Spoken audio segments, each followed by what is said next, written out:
Kita sambut bersama.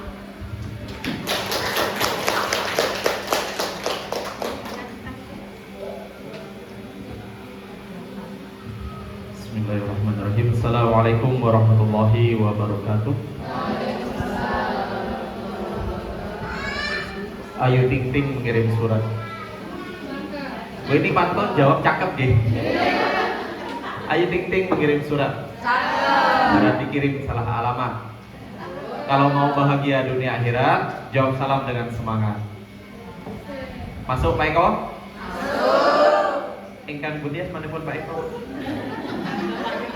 Boten. Atau Bu Eko, boten? Gak ada. Oke baik, saya ulang sekali lagi. Assalamualaikum warahmatullahi wabarakatuh.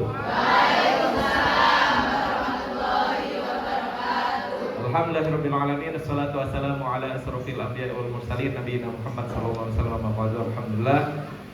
Bapak Ibu sekalian, Ustaz Ustazah, Bapak Ibu guru dari Al-Islam Darban yang Allah berikan kesempatan untuk hadir dan bermuajahah di sini. Dan mohon izin, kami biasanya kalau ngisi training niku gak biasa selalu duduk kayak gini. Boleh saya sambil berdiri jalan menemui panjenengan, wirawiri kanan kiri, boleh gak? Karena kalau duduk terus kayak gini, ngapunten saya khawatir kena penyakitnya para pejabat baru. Napa penyakitnya pejabat itu, Bu? Napa? Stroke, ambeien. Astagfirullah. Alhamdulillah nggih, bapak-bapak pejabat kita sehat-sehat semua ya. Sehat, enggak mesti ngoten niku. Penyakitnya para pejabat yang pasti adalah takut kehilangan kursi, Bu ya. Maka izin saya sambil berdiri. Oke, baik. Bismillahirrahmanirrahim. Ada 3 hal yang perlu kita sepakati dulu, Bapak Ibu sekalian hadirin, agar dalam waktu kurang lebih 1,5 jam ke depan ketika kami sharing di sini ke penjenengan. Jadi di sini tidak hadir untuk menggurui, saya ingin sharing. Saya sama seperti panjenengan, punya anak yang usianya masih usia sekolah SD, MI, yang di sini wali murid kelas 1 sih, yang anaknya kelas 1 ada, kelas 2, kelas 3, 4, 5, 6 gak diundang Bu, anaknya udah lulus Anak saya itu yang paling besar kelas 5 SD, ini naik kelas 6. Terus yang tengah itu kelas 3 Bu, naik kelas 4. Nah, yang paling kecil kelas 1 SD. Jadi pas ini. Jadi saya hadir di sini ke panjenengan sebagai teman cerita, teman berbagi. Yang sama punya anak-anak SD, dan insya Allah kita berikhtiar dengan ini menjalankan amanah merawat anak ini.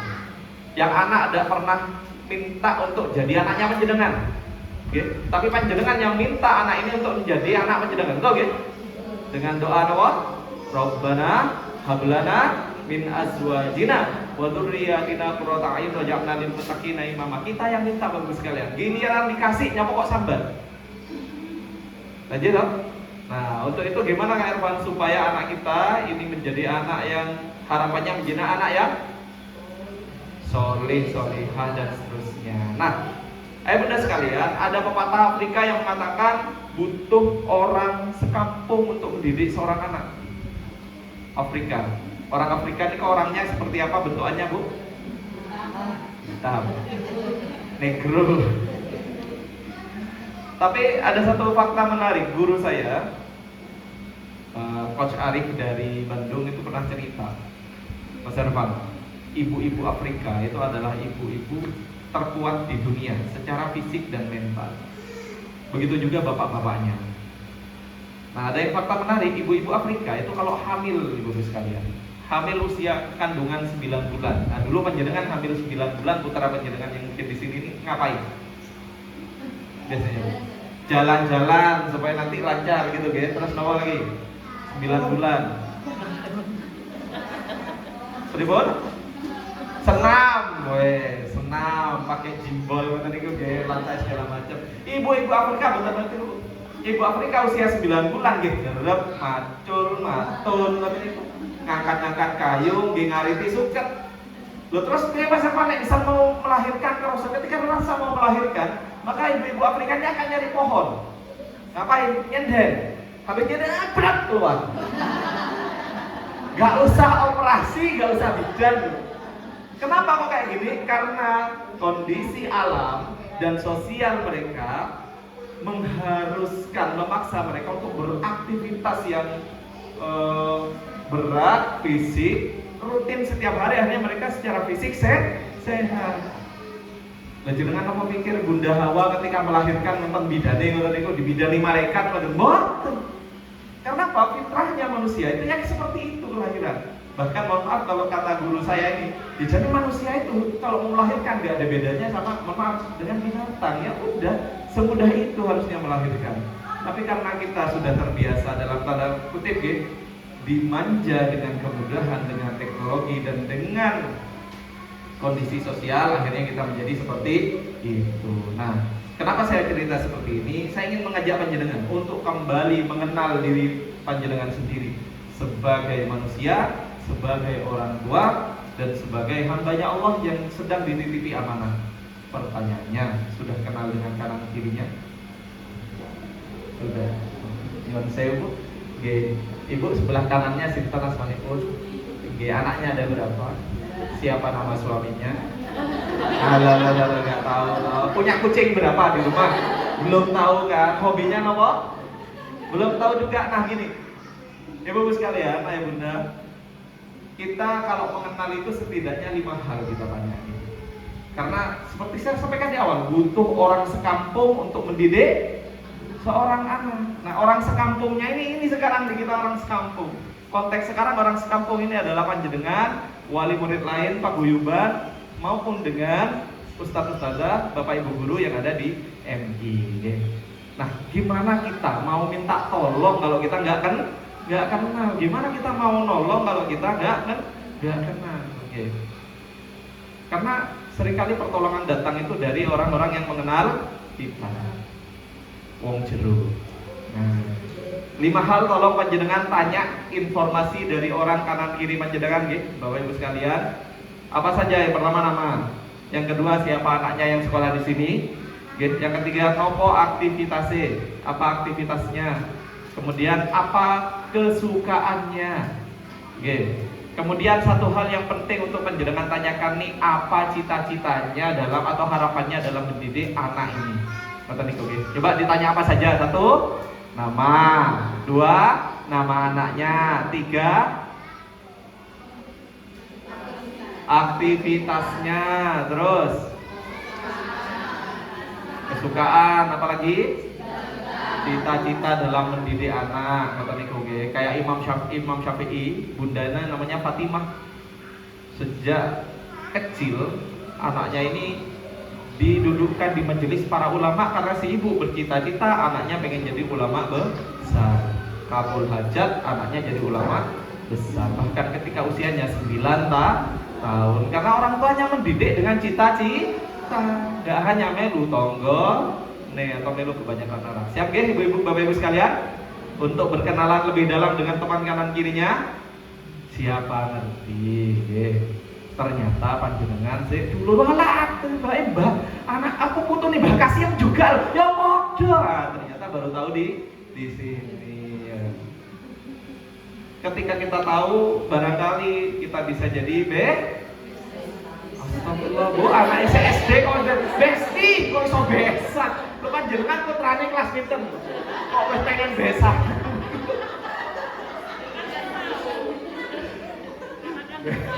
Besti, sama ngerti satu itu besti. Siap ya? Saya kasih waktu 3 menit. Berapa menit? 3 menit. Jadi setiap orang punya waktu 1,5 menit untuk mencari informasi dan menangkap informasi tentang identitas teman duduk panjenengan. Oke? Kayak mana itu logo karya anaknya pripun? Nah kenalan depan belakang biar ada temennya. Yang duduk sendirian jangan kenalan sama prewalane, cari teman di depannya. Atau monggo yang duduk sendirian bisa cari teman, bisa duduk berdua. 3 menit saya kasih Bapak, Ibu, monggo saling mengenal lebih dalam. Monggo, yuk 3 menit.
menit lagi, monggo diperdalam.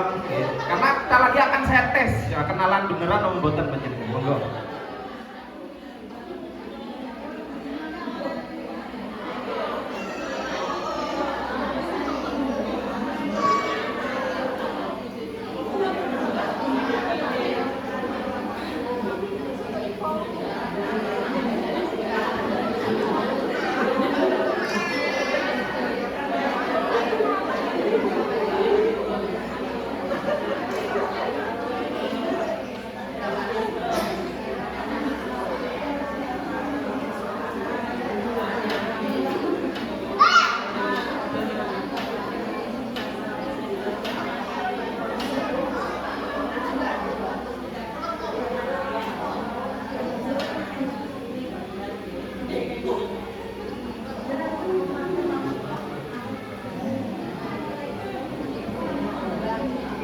Kita cek sound dulu.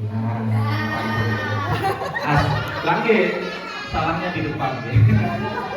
Asmanipun Bu Sinten. Panjenengan kalau panjenengan nggih. Bu Mariati, putra napa putri kan pergi? Putu. Oh putu. Putu. Nah putu nih panjenengan sinten asmanipun? Askaira. Panggilannya? Rara. Nah niku. Ustadz saya, ibu guru niku bingung. Saniki anak-anak ini dawane nama 4-5 kata. Giliran dipanggil Rara, Ade, Zia, Zizi, ngono bingung. Nggih, mangga Dek Rara, kata dipanggilannya nggih. Panjenengan pun kenalan? Alhamdulillah. Sebutkan 5 hal yang Anda ketahui dari teman di sebelah Anda. Monggo, Mariati. Namanya Sinten. Bo, jangan dikasih bocoran lu, Ge. Buktikan. Ge, Ibu Eva. Bu Eva. Ge, terus anaknya Bagista. Ge, terus lanjut. Aktivitasnya Di rumah. di rumah apa? Jangan-jangan di rumah situ. Ibu rumah tangga. Enggak. Ibu Belajar. belajar di rumah. Ya. Belajar aktivitas apa di rumah? Aktivitas ibunya. Bersepeda. Aktivitas di pekerjaannya nopo aktivitas oke Lalu pabrik. kerja pabrik terus hobine sukane di sepeda harus sepeda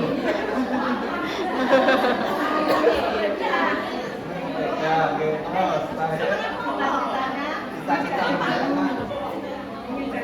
ingin jadi guru itu cita-cita nih nopo Bu Eva nopo cita-cita nih Latar nuwun. Pripun nggih, Pak? Terus nggih, alhamdulillah nggih. Jenengan Bu.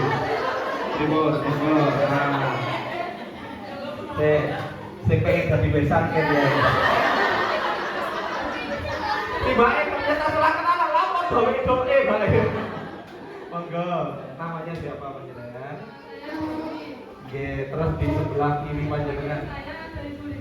Gurita. Namanya Rahman. Rahman, nggih. Aktivitasnya kerja di pabrik. Kerja di pabrik, nggih. Terus Sukanya memasak. sering memasak, nggih.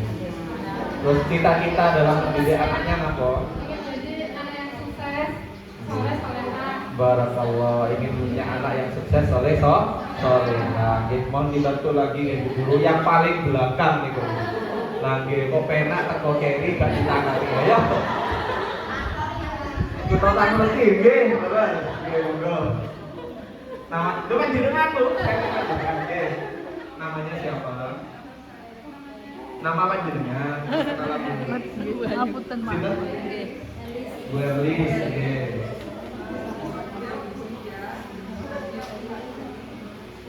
Mungkin lebih dekat Bu yang depan gak kedengeran deh.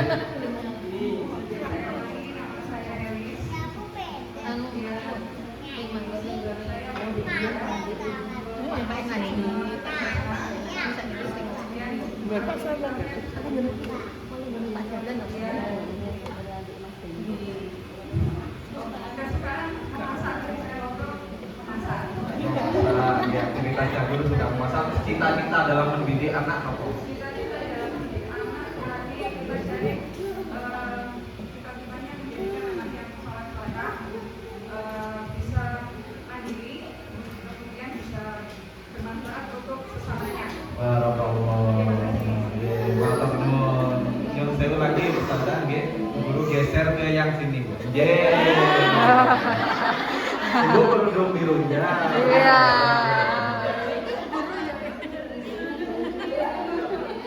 Monggo. Waalaikumsalam warahmatullahi wabarakatuh. Nama saya Munafah. Anak saya itu ibu amanah. Aktivitasnya saya itu mengajar biar anak. Terus kemudian memasak dan kulineran. Cita-citanya yaitu menjadikan anaknya yang solihah dan katanya ingin menjadi poluan. Jadi poluan di masa depan. Allahumma Amin. yang terakhir monggo yang mau besangan bu kita. Ya monggo tanggung jawab jenengan.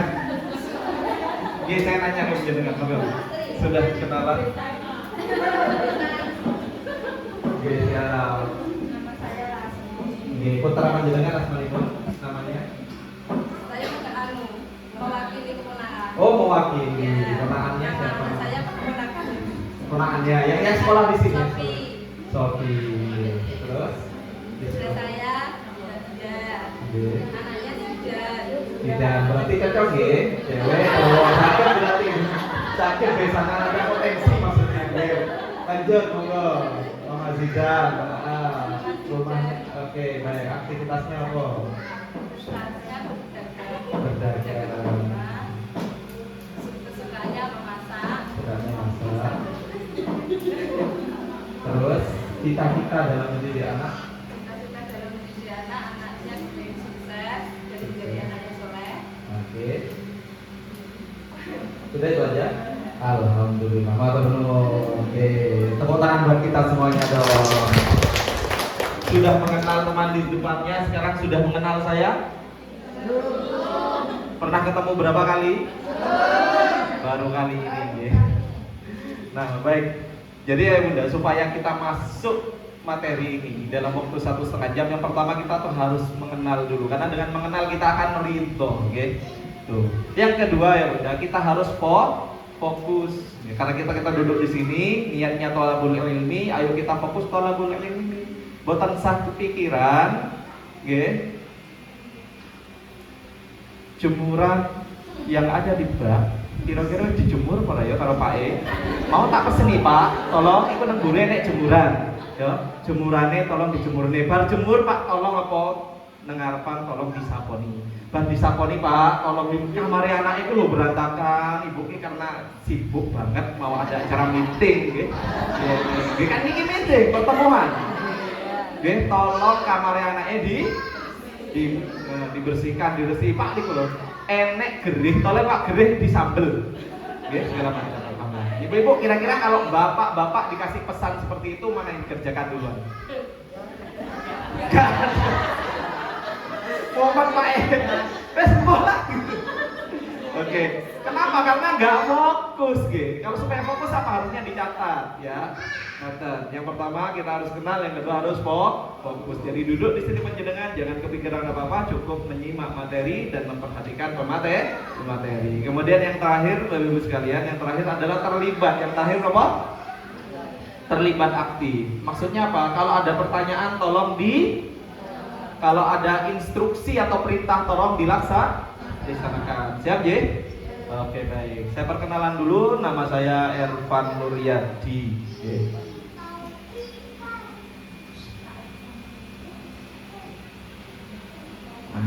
Nama saya Ervan Nuryadi, biasa dipanggil Kak Ervan.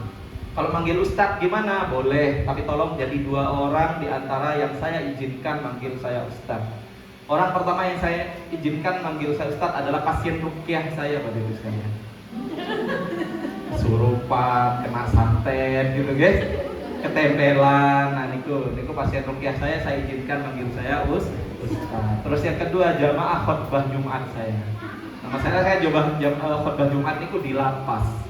di penjara. Jadi yang mendengarkan jamaah saya adalah narapidana. Kalau panjenengan mau manggil saya Ustaz, silakan jadi salah satu mau jadi yang mana? Pasien rukyah mau napi. Betul. Berarti panggil KR mawon, nggih. Panggilan kerennya kalau di sekolah seperti itu.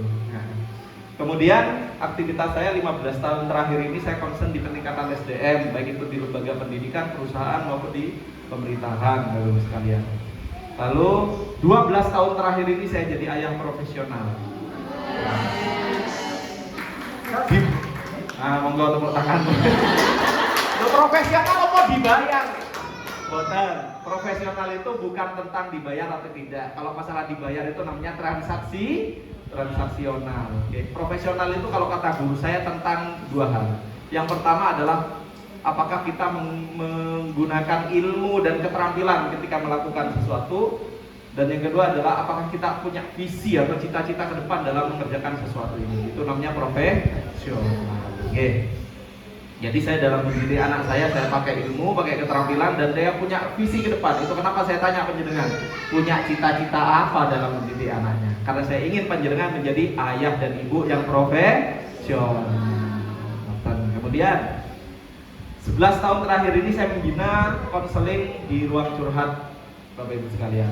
Ini awalnya 2015 kami bikin untuk curhatnya kids zaman now. Tapi 11 tahun berjalan ternyata 80% yang curhat malah bapak ibunya kids zaman now. Okay? Jadi mungkin saya tidak lebih senior dari panjenengan dalam hal usia anak, tapi di ruang curhat saya bertemu dengan berbagai macam anak. Mulai dari anak balita, anak TK, SD, SMP, sampai anak yang sudah punya anak. Loh, aku main tentang disik saya kirim boten. Panjenengan masih punya orang tua, punya anak kan? Nah, panjenengan niku kan anak yang sudah punya anak, maksudnya orang dewasa yang curhat di sini. Oke. Kemudian ini aktivitas saya sehari-hari, saya direktur di Amazing Organizer, kemudian training di Amazing Training. Oke. Nah, ayah bunda sekalian, karena saya hadir di sini bukan untuk menggurui tapi untuk berbagi, sharing ke panjenengan. Saya juga orang tua selain saya pengajar parenting. Oke. Saya mau kita yang hadir di sini satu frekuensi dulu. Khawatir panjenengan harapannya dari sekolah, dari madrasah mengadakan ini supaya panjenengan niku pangapunten nggih bisa menjadi orang tua yang berbenah dan menjadi orang tua yang menjadi teladan solih-solihah untuk anaknya. Nah, ternyata inginnya panjenengan di sini adalah untuk oleh berkat. Nah, itu kan kalau niatnya kayak gini ini nggak ketemu. Maka yuk kita samakan frekuensi dulu, guys. Ketika saya bertanya, kalau panjenengan setuju, silakan angkat tangan, katakan saya. Karena anak-anak panjenengan kalau ditanya di madrasah itu dengan semangat, siapa yang mau membahagiakan orang tuanya? Saya. Kita nggak boleh kalah sama anak kita. Siap, guys? Siapa yang mau anaknya soleh dan solihah? Nggak boten ibu kayak gini setengah soleh, setengah lagi meletre. Mau anak? Totalitas, guys. Siapa yang mau anaknya cerdas? Siapa yang mau punya anak sehat? Anaknya percaya diri, taat berbakti sama orang tuanya, kaya raya. Sing boten ngacung kalau dangane anak ada dewa anak sing melarat. Mau kaya raya ya? Alhamdulillah. Nah, ternyata ya bunda sekalian, untuk menjadikan anak seperti itu, orang tuanya itu harus hebat atau heleh. Kalau mau anaknya itu kayak tadi, orang tuanya harus hebat atau heleh? Pertanyaannya panjenengan sudah hebat atau masih heleh? Kadang hebat, kadang heleh. Kita buktikan, oke? Kita buktikan. Jenengan kalau setuju bilang fakta, kalau nggak setuju bilang dusta. 70% alta kalau boleh tidur bukannya baca doa tapi baca WA. Fakta apa dusta? Anak kita lebih suka makan pentol, cimol, cireng, sosis, dan ayam crispy daripada buah segar, sayuran, dan MBG. Fakta apa dusta?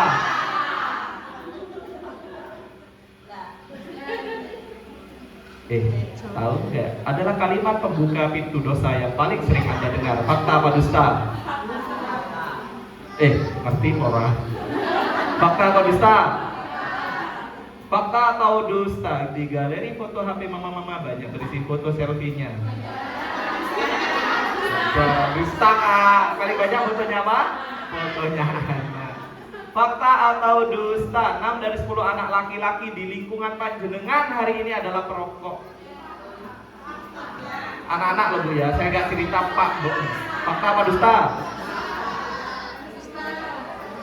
Besar rumah rokokan kabeh. Oh bukan. Oh tonggoku berarti gitu. Oh iya. Fakta atau dusta? Oke baik.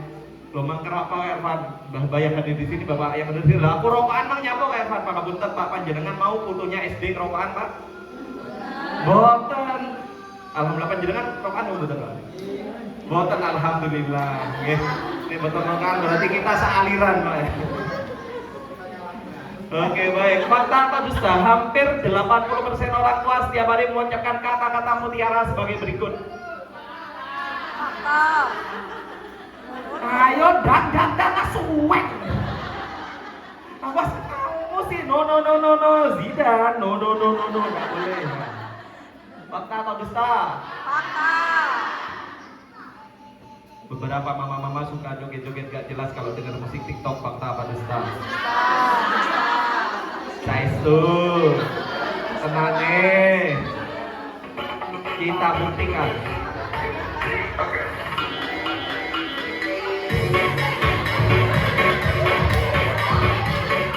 Bu, lepaskan Bu, jangan ditahan.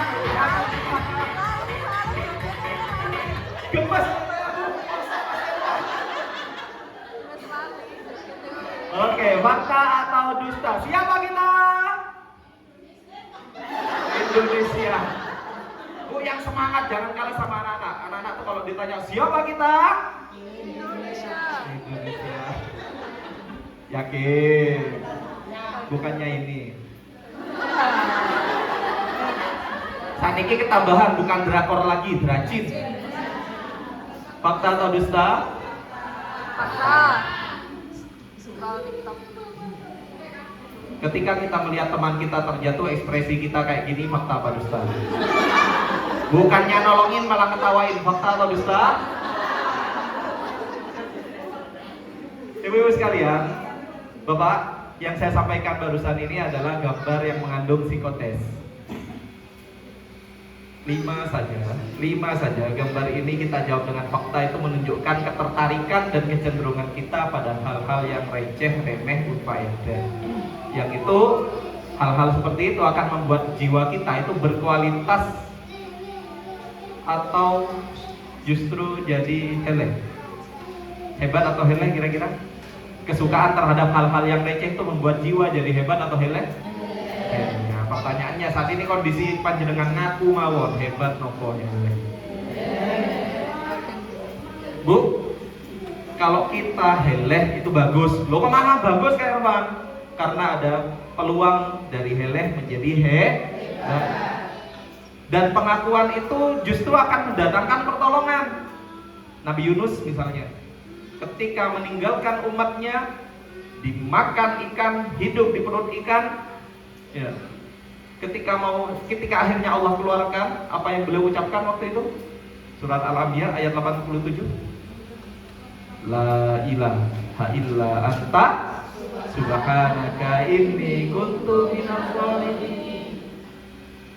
Nabi Yunus ngaku, la ilaha illa anta subhanaka inni kuntu minadz zalimin. Ya Allah, tidak ada Tuhan selain Engkau, tidak ada degengan selain Engkau ya Allah.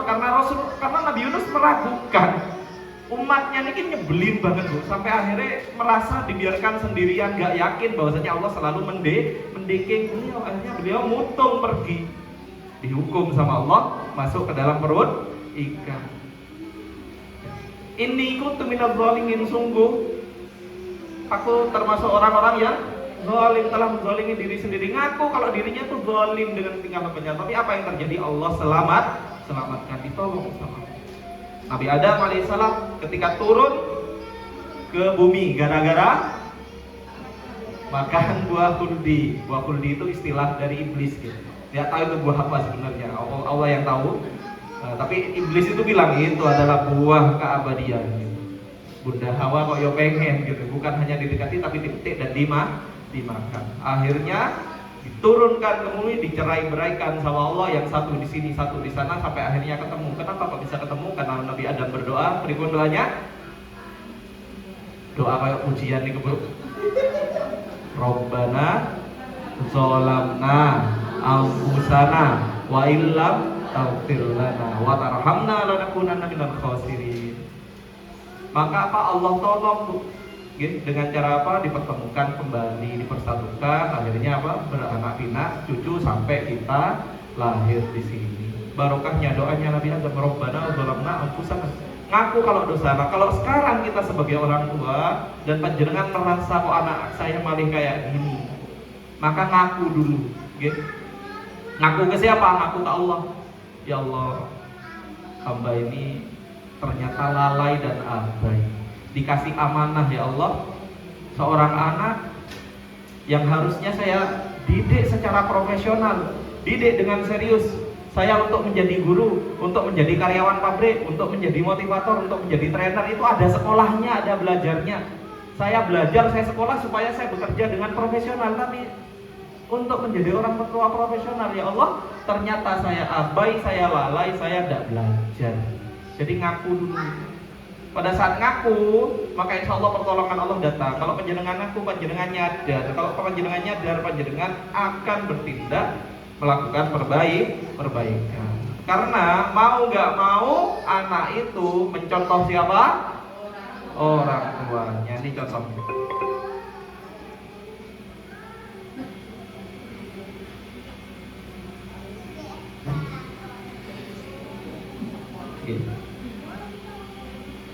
Don sewu. Suaranya terputus, kita lihat videonya aja. Kita lihat ada seorang anak yang dia bersama orang tuanya. Orang tuanya buang sampah, dia ikutan buang sampah. Orang tuanya misuh, pisuhani luweh, marem bu anaknya. Ya, orang tuanya marah-marah, ya anaknya ini lu marah-marah juga. Merusak, ikut merusak. Gitu.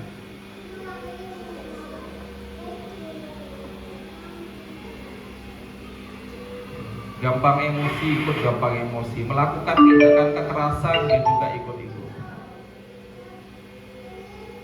Children see, children do. Anak melihat, maka anak akan melakukan. Itu kenapa butuh orang sekampung untuk mendidik seorang anak. Dan pastikan orang kampung panjenengan adalah orang baik-baik. Okay. Orang sekampung ini tadi saya sampaikan konteksnya apa? Sesama wali murid dan juga sekolah, selain keluarga kita. Okay. Maka pentingnya saya Bunda sinergi atau kerjasama antara panjenengan dengan pihak madrasah. Terus gimana Kak Irfan supaya kita bisa menjadi orang tua yang baik dalam mendidik anak? Ya bersinergi dengan sekolah dan seterusnya. Ikhtiar apa yang bisa saya lakukan? Setidaknya ada dua hal yang bisa panjenengan lakukan. Yang pertama adalah tidak menjadi orang tua toksik, kalau istilah sekarang Bu. Toksik. Napa niku toksik? Punya teman toksik, tonggo toksik, punya orang tua yang menyebalkan dan merusak. Ya, tidak menjadi orang tua yang menyebalkan dan merusak. Terus yang kedua adalah jangan sampai salah pilih sekolah. Nah ini tantangan juga saya menyampaikan materi ini untuk MI, dan ini sekaligus mengkonfirmasi, memvalidasi, ngecek. Jenengan masukkan anaknya ke sini, jenengan masukkan cucunya ke sini, itu salah nomor keputusan tepat atau tidak. Kita coba cek. Yang pertama, saya akan bahas masalah keputusan panjenengan dulu menyekolahkan anak panjenengan di madrasah ini. Oke. Jangan salah pilih sekolah. Sekolah yang tepat itu gimana Kak Irfan? Setidaknya ada dua. Sekolah yang tepat itu yang pertama menawarkan solusi ke panjenengan. Yang kedua, gak hanya hobi pamer prestasi. Caranya gimana? Dua panjenengan lihat. Yang pertama jenengan lihat, kalau sekarang zaman HP, zaman sosmed, jenengan lihat sosmednya. Ada akun Instagram madrasah? Ada. Aktif? Insya Allah aktif Bu, jenengan punya Instagram panjenengan? John Sewu saya ingin cek yang punya Instagram, coba kacung. Berarti yang lainnya tidak punya? Yang enggak punya tolong tanya sama yang ngacung sama yang punya di Instagram beli di mana panjenengan biar punya. Bu, bikin Bu pakai HP Bu ya. Karena apa-apa sekarang informasi lewat HP, guys. Biar panjenengan enggak update, kurang update. Nggih, Bang nggih? Nggih, ya. Damel Instagram, Bang. Sebenarnya boten apa boten sadamel TikTok ya. Nggih, siap. Itu dicek ya. Ini PR panjenengan. Cek dulu. MI Al-Islam ini di Instagramnya itu Instagram yang solutif, edukatif, atau hanya flexing prestasi demi nyari murid baru, misal kayak gitu. Jangan cek. Kalau ternyata iya, ini biar muhasabah dari pihak madrasah.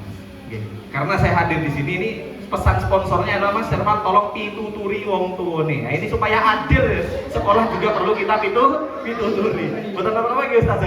Betul nomor adil kan? Adil itu. Karena saya di sini point of view-nya juga sebagai wali murid. Gitu. Biar gak dihapusi, betul gitu? Nah, malah saya kemarin sempat diundang sama MI Babu Salam. Ketika saya diundang BBS Salam minta materi yang sama persis kayak gini, Mas Herman tolong. Orang tua ini juga ada calon wali murid, oke siap. Saya sampaikan pesan, tapi ketika ini langsung waktu itu saya tampilkan breakdown screenshot dari Instagramnya pihak sekolah, pihak MI sana. Yo kok yo selamat gitu kan ya. Selamatnya adalah ya ada info PBDB, ada info prestasi anak ada, tapi banyak yang lainnya menginformasikan kegiatan anak, informasi tentang hal-hal yang sifatnya mendidik itu alhamdulillah. Selamatnya kayak gitu. Padahal saya sebelumnya saya nggak ngomong sama sekolah kalau saya mau nampilin materi itu. Tapi ini memvalidasi bahwasanya panjenengan tidak salah milih sekolah. Terus ini saya mau nanya sama panjenengan, tolong jawab dengan jujur sebagai validasi panjenengan benar napa boten keputusannya dalam menyekolahkan anak panjenengan di MI Al-Islam ini. Yang pertama, gurunya harus guru yang baik. Mau jadi anak panjenengan mau jadi anak yang baik toh? Oke, berarti harus dididik oleh guru yang baik. Coba panjenengan bersaksi, guru-guru, ustadz-ustazah di MI ini orang yang baik napa orang yang balelo? Baik ya. Bukan karena ada orangnya di sini, nggih. Nanti ditandai wali murid sok. Tuh. Yang kedua, mengena programnya. Program mengena itu apa ya, Irfan? Gini, ada nggak program yang mendukung anak panjenengan? Karena panjenengan menjadi anak yang soleh ya anaknya ya. Yang mendukung kesolehan anak panjenengan. Anak panjenengan diajari Quran nomor betul. Ada hafalan Qurannya nomor betul. Ada tahsin Qurannya nomor betul. Alhamdulillah, cocok berarti nggih? Cocok. Kemudian akademis, terkait akademis, diajari semua akademis, matematika, pelajaran sekolah diajari nggih? Iya. Alhamdulillah. Lu kayak apa tapi anakku gak kayak pinter-pinter ya. Bu, banyak faktor, Bu, banyak faktor. Saya alhamdulillah dari SMP kelas 3 sampai lulus kelas 3 SMA itu selalu ranking 1. Tapi sebelumnya ketika SD itu yang ngisi-ngisini wong tuaku. Betul nggih? Adik saya juga gitu, adik saya SD itu nilai terbaiknya tuh 50 Bu. Lagi liran SMP kok iso ranking masuk 3 besar gitu kan. Ranking 2, ranking 3, ranking 1 kayak gitu. Ternyata setiap anak ada masa pintarnya masing-masing. Dan panjenengan lah apa jadi untuk mencetak anak soleh tapi anakku ya Allah Kak Evan garai ngelus dengkul gitu kan ya. Saking ngelus jodoh wis keseringan akhirnya ngelus dengkul. Gimana Kervan? Bu, Pak, pahami kalau anak panjenengan itu mengalami goncangan, mengalami krisis ketika masih SD, ya memang itu waktunya. Pernah anaknya bohong? Pernah. Pernah anaknya merusak? Pernah anak panjenengan niku, mohon maaf, drama? Pernah anak panjenengan gak manut sama panjenengan? Gak apa-apa Bu, mumpung masih SD. Kebayang kalau misal dia menipu, berbohong ketika sudah berkeluarga? Kebayang? Nah, mumpung masih SD, ya masih bisa diperbaiki. Gak selalu anak SD tuh harus soleh meneng kayak gitu ya. Injing, gak harus selalu kayak gitu. Umar bin Khattab soleh no boten? Umar bin Khattab Bu, jangan bilang boten. Umar bin Khattab radhiyallahu anhu. Umar bin Khattab sinten? sahabat Rasul. Ya, Umar bin Khattab. Soleh nombotan. Beliau pernah menjadi satu-satunya orang paling soleh di muka bumi ketika Rasulullah dan Abu Bakar wafat. Itu orang paling soleh di dunia, namanya Umar bin Khattab. Tapi coba Umar bin Khattab itu gimana perangainya? Terdengar beliau tegas dan cenderung keras, Bu. Kalau kasar itu sering, tapi keras. Ki boleh, mulai. Coba pegang. Sering nyeneni wong, Bu. Tapi orang paling soleh gitu. Jadi kalau anak panjenengan dengan perangai bawaan, ya, itu bukan menandakan dia bukan anak yang soleh, enggak. Soleh itu kriterianya menurut guru kami itu dua. Yang pertama adalah orang yang soleh itu terhindar dari berbuat kerusakan atau pelanggaran syariat. Ya, pelanggaran syariat.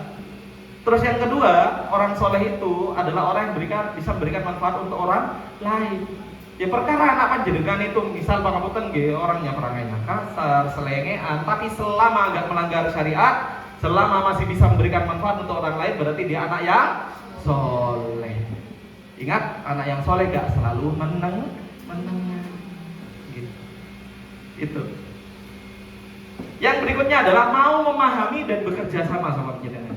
Intinya apa? Mau terbuka ketika panjenengan misal mau menyampaikan saran, masukan, pertanyaan untuk madrasah itu terbuka, melayani panjenengan, tidak anti kritik, tidak serta-merta ketika nanya kemudian panjenengan langsung diblok, nggak boleh datang ke madrasah ini.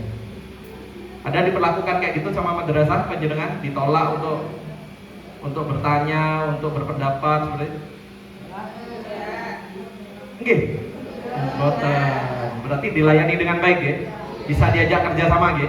Berarti keputusan panjenengan memasukkan anak panjenengan ke madrasah ini sudah tepat atau belum? Pun pas napa belum dereng? Pun pas nggih. Nah, kalau sudah pas konsekuensinya adalah manut. Nggih. Nek pun pas, nek dereng pas panjenengan bisa pilih sekolah lain. Tapi kalau sudah kita masukkan anak di sini, sudah pas, intinya kita harus manut. Manut itu nanti ada materinya di belakangnya. Oke baik, bismillahirrahmanirrahim. Yuk kita bahas. Bapak Ibu sekalian, Pak Kabunten, saya ini bawa buku, tapi tidak untuk dijual, apalagi untuk dihadiahkan. Karena saya masih belum selesai membaca, baru dapat Bu ya. Intinya gini Bu, orang tua profesional adalah orang tua yang kata guru saya tadi ya, mengerjakan sesuatu itu pakai ilmu dan keterampilan, terus punya visi ke depan, gitu ya. Nah saya sampai sekarang, meskipun saya ngajar parenting, sampai sekarang saya masih belajar praktek evaluasi. Saya merekomendasikan panjenengan membaca buku-buku ini, buku-buku yang saya miliki, saya baca ya. Ini yang pertama ini Bu. Ini bukunya Fitrah Based Education, mendidik anak berdasarkan fitrah luar narakober mojo. Monggo kalau kita tetap mau menjadi orang tua yang lalai, gitu. Tapi kalau kita mau menjadi orang tua yang profesional, kita tetap harus tolabul ilmi. Karena mendidik anak itu serius Bu, bukan main-main. Nah, baca buku ini, tebalnya cuma sekitar 400-an halaman aja Bu ya. Aduh karuan gak kuat. Nah, mau sini mawon. Anakologi ya. Panduan dan latihan untuk ayah terlebih ya, untuk mendidik anak usia 0 sampai 7 tahun sebenarnya. Karena apa? Betapa banyak orang tua yang ketika mendidik anak 0 sampai 7 tahun, ya anak sebelum mereka tamyiz itu kurang berhasil atau nggak pakai ilmu. Efeknya apa? Anak usia di atas 7 tahun itu masih terlalu kekanak-kanakan. Padahal 7 sampai 10 itu adalah tamyiz yang kedua, mempersiapkan mereka untuk akil balik. Anak saya kelas 1 SD, Bu. Nanya sama bundanya kemarin, Bun, kenapa ya orang itu tukaran, bertengkar hanya gara-gara agama? Anak kelas 1 SD Bu, pertanyaannya kayak gitu. Bundanya langsung, aduh ya aku jawab piye gitu. Yang dia lihat apa? Yang dia lihat karena apa? Ya kan di sekolah, ya mungkin di sosmed yang dilihat bahwasanya kenapa kok orang Islam di Palestina itu diserang sama orang yang agamanya Yahudi ya kayak gitu ya. Kemudian kenapa kok yang pokoknya seperti itulah dia lihat. Makanya dia bertanya. Ya saya kasih tahu. Sampai oh gitu toh ya dia. Dan seterusnya. Anakologi. Karena apa? Setiap tahapan anak ini ya nanti akan oh ya. Kemudian Di buku ini kita dipandu sampai anak kita persiapan akhir balik ya, 0 sampai 7, 8 sampai 11 tahun. Anak-anak kita adalah anak yang kurang lebih rentang usianya seperti itu gitu. Nah, di buku ini panjenengan akan belajar dengan bahasa anak kayak bercerita kayak gitu ya. Ya, sekarang usiaku 4 tahun. Di usia 4 tahun perkembangan fisikku seperti ini. Kondisi psikologisku seperti ini. Aku butuh diperlakukan kayak gini. Meskipun aku melakukan kayak gitu bukunya. Okay. Berapaan harganya Pak? Check out sendiri. Okay. Jangan hanya baju yang jenengan cekot sampai cekot untuk bayar. Tolong ini juga dicek. Oh, saya nggak jualan. Okay.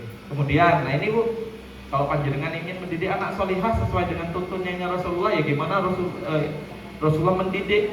Okay. Ini Kiai Budi Ashari, pendiri Parenting Nabawiyah, beliau menulis buku ini, inspirasi dari Rumah Cahaya. Terus untuk bapak-bapak penting baca buku ini. Okay. Karena sini bapaknya yang hadir cuma 2. Padahal Bu, panjenengan kalau paham tugas bapak dalam mendidik itu ada tugas bapak itu ada berapa Bu? 1. Nopo? Cari uang toh. Tugas bapak Pak, ternyata setelah saya belajar Pak ada 16 Pak. Ada 16 tugas ayah itu setelah saya rangkum dari berbagai pernyataan guru saya. Coba kalau tugas bapak sama ibu banyak mana? Kalau bapak ada 16 berarti ibu ada berapa? 1. 100, coba Bu, sebut 1 sampai 100 apa aja? 1, ayo. Kita nanan apa ngawur? Oh, dan lain-lainnya. Tugas ibu ternyata setelah saya pelajari ada 3. Lo mosok Erwan? Iya. Dan atas 3 hal ini panjenengan akan dihisap. 1. Apa? Mengandung, betul. Mengandung. Jadi bagaimana panjenengan merawat anak dalam kandungan, memperlakukan anak di kandungan ini gimana itu akan dihisap sama mengandung. Yang kedua, ya mengandung melahirkan sepaket Bu. Kosong kita yang ngandung Pak, tolong lahirnya Pak, raiso, gak bisa. Ya. Lagi Mbah, tolong Mbah titip dia lahirnya gitu, sakit gimana ya? Sakit. Jadi tugas ibu yang kedua adalah itu juga akan dihisap tuh menyusui. Lo kayak apa nek kalau gak keluar juga itu kan sudah beda kasus ke. Yang penting panjenengan sudah berikhtiar untuk menyusui. Karena apa? Wah itu penjelasan medis dan psikisnya panjang, ada sendiri. Kemudian yang ketiga adalah hafizatun qanitatun. Hafizatun menjaga ya amanah dari suami. Apa itu? Harta, rumah, ya, kepercayaan dalam hubungan, ya. Itu hafizatun qanitatun, satu paket. Yang ketiga tuh hafizatun menjaga diri dan keluarganya, qanitatun taat yang baik-baik kepada suami. Ya. Cuma 3. Taat yang baik-baik kepada suaminya. Ketika suami panjenengan tuh bilang, "Ma, tolong jemput anak." Baik kamu betul. Karena baik maka harus manut. Ma, masak, baik kamu betul. Karena taat maka harus manut. Ya. Kemudian ma, ngasih WC, baik kamu betul. Baik karena baik maka harus manut. Ketok oke. Padahal cuma hafizatun qanitatun itu ya. Tapi ini harusnya bapak-bapak hadir. Kalau bapak-bapak hadir, ini tugas yang untuk bapak-bapak itu akan saya sampaikan. Termasuk ini, nafkah misalnya. Nafkah itu yang panjenengan pahami pripun. Nafkah dari suami itu yang gimana? Ini meskipun ada 2 bapak-bapak, tapi tolong ini jangan digunakan untuk nembak suami jenengan nanti. Ini hanya trial saja, dan ini kan banyak. Kalau misal suami jenengan datang, saya akan katakan, "Pak, nafkah gimana jenengan ada?" Yo tanya duit pas aku kerja itu baru sepertiga nafkah Pak. Lo terus gimana? Kalau bahasa Al-Quran nafkah itu adalah istri itu tinggal gini. Tinggal mangat Bu panjenengan saya itu. Gitu. Nafkah itu adalah suami nyari uangnya, habis itu suami pergi ke pasar belanja bahannya, habis itu suami pulang ke rumah masak bahannya, menyajikan panjenengan duduk di dulang. Nah orang salahnya bocor tidak teko, ayo. Masalahnya bapak-bapak gak diundang hadir juga. Harusnya kayak, lo Kak Irfan apa kayak gitu? Alhamdulillah saya sebisa mungkin kayak gitu.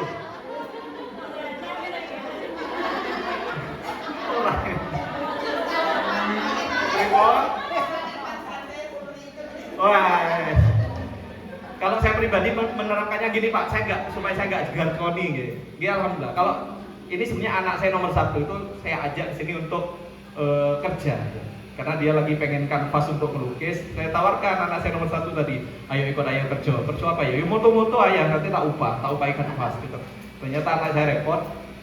Anak saya itu sering kali, ketika dia ditanya siapa di rumah yang paling sering masak, maka anak saya akan bilang ayah.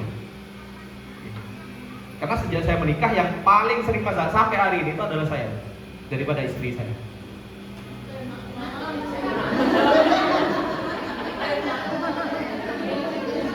Kenapa Kak Irfan? Alasannya 2. Alasan yang pertama adalah ya karena saya memahami setelah saya belajar tugas saya itu bukan kasih uang ke istri, tapi nyiapin makanan untuk dia. Minimal saya harus minta maaf kalau dia harus makan pakai tangannya sendiri. Kudunya didulang. Karena istri kalau didulang nih Pak manut Pak istri kalau didulang Pak. Saya itu. Cara bikin istri manut itu sering didulang. Ya didulang perutnya, didulang dan didulang rekeningnya. Itu. Alasan yang kedua saya suka masak alasan yang kedua saya masak karena adalah gini. Masak itu adalah salah satu healing terefektif bagi saya. Jadi kalau suami jenengan stres gitu pergi dari rumah mancing kayak gitu. Kalau saya stres masak. Nah, berarti kalau sering masak saya sering. Gak stres gitu. Maka apa? Yuk suaminya Bu, nih beliin buku Federman. Jangan hanya dikasih beli baju, dikasih beli rokok, tapi beliin buku Federman agar suami panjenengan itu menjadi Fatherman. Anak kita itu sekarang teladannya adalah Spiderman, Superman, Iron Man, gitu, Aquaman.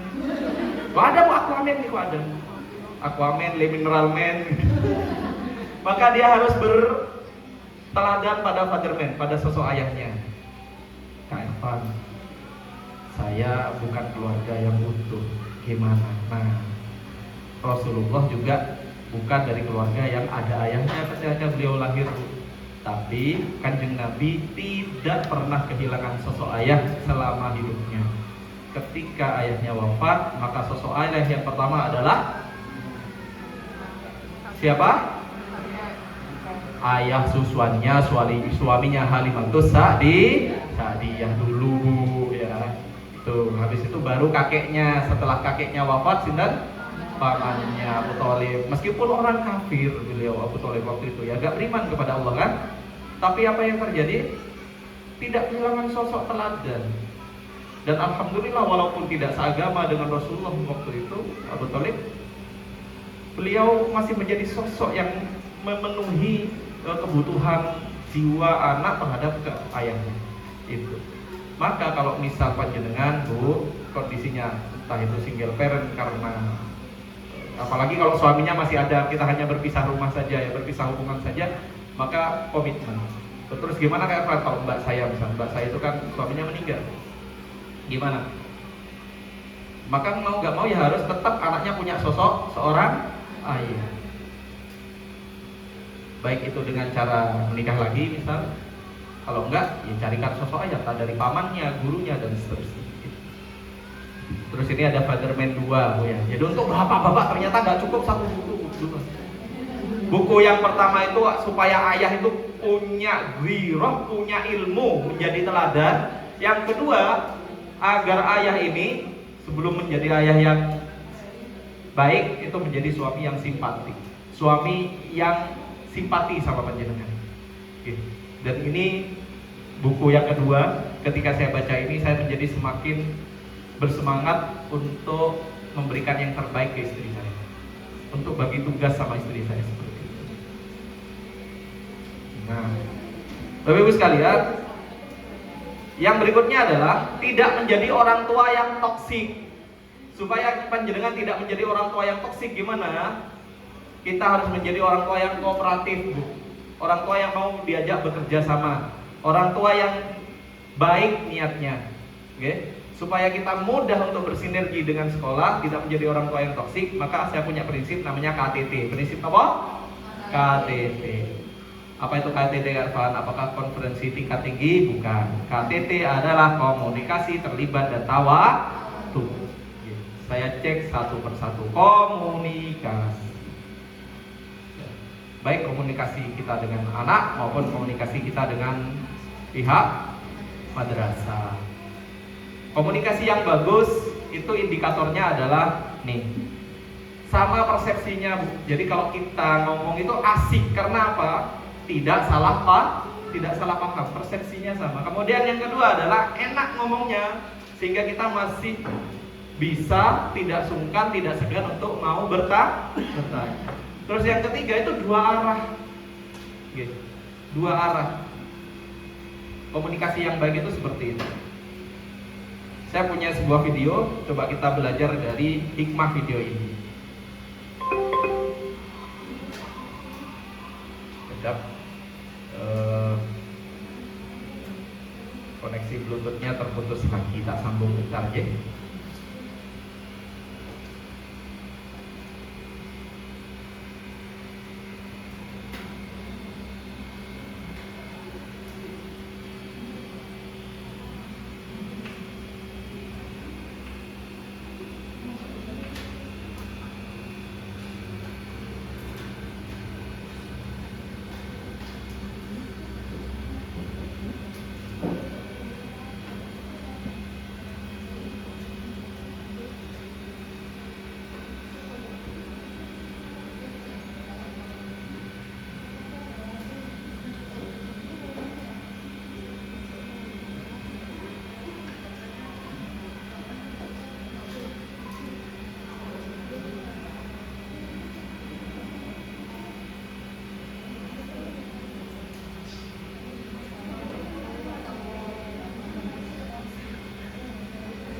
Oke, Pak Komputer, kita lihat videonya saja ya. Audio hanya pendukung. Oke, baik. Nah, gini Bu. Komunikasi. Nah, ini ceritanya ada mas-mas ganteng dari Perindapan gitu ya. Mas ganteng dari Perindapan punya mobil, tiba-tiba mobilnya ditabrak-tabrakan. Mobil api-api kok malah dirusak gitu kan ya. Kata orang sebelahnya, nggak cukup situ, disuruh dudukin ke gajah.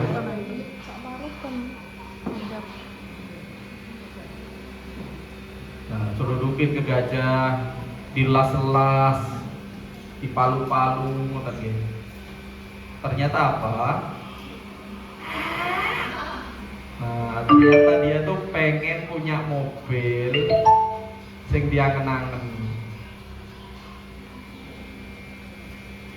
Cuma gak tersampaikan gak terkomunikasikan dengan orang-orang di sekitarnya. Akhirnya apa? Salah paham orang yang melihat. Yes. Maka itu pentingnya ketika kita mau berkomunikasi, pastikan samakan dulu persepsi. Supaya persepsinya sama, ya ditanya paham nggak? Bisa dimengerti nomboten Pak Bu yang saya sampaikan, nah, kayak gitu. Kemudian mau bertanya dan berlangsung dua arah. Kenapa kok bisa seperti itu? Komunikasi itu terjeda karena ini Bu, ada namanya technofrance. Apa tuh technofrance? Saya jelasin pakai video.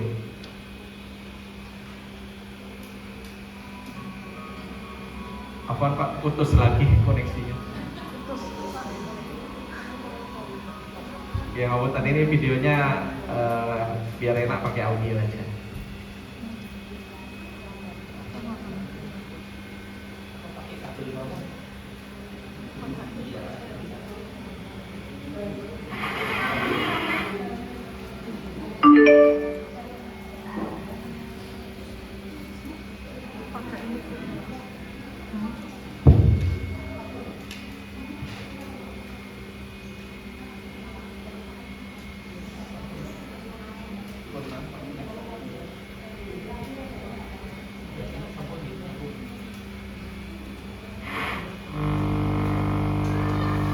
Coba kita cek sound dulu ibu-ibu ya.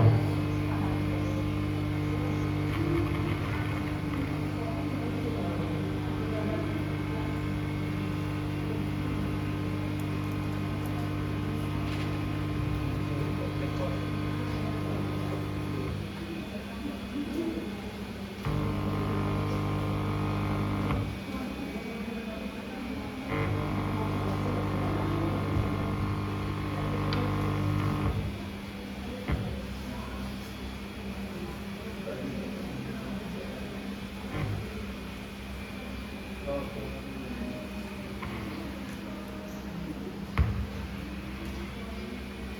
cukup bersabar, kita sambung lagi.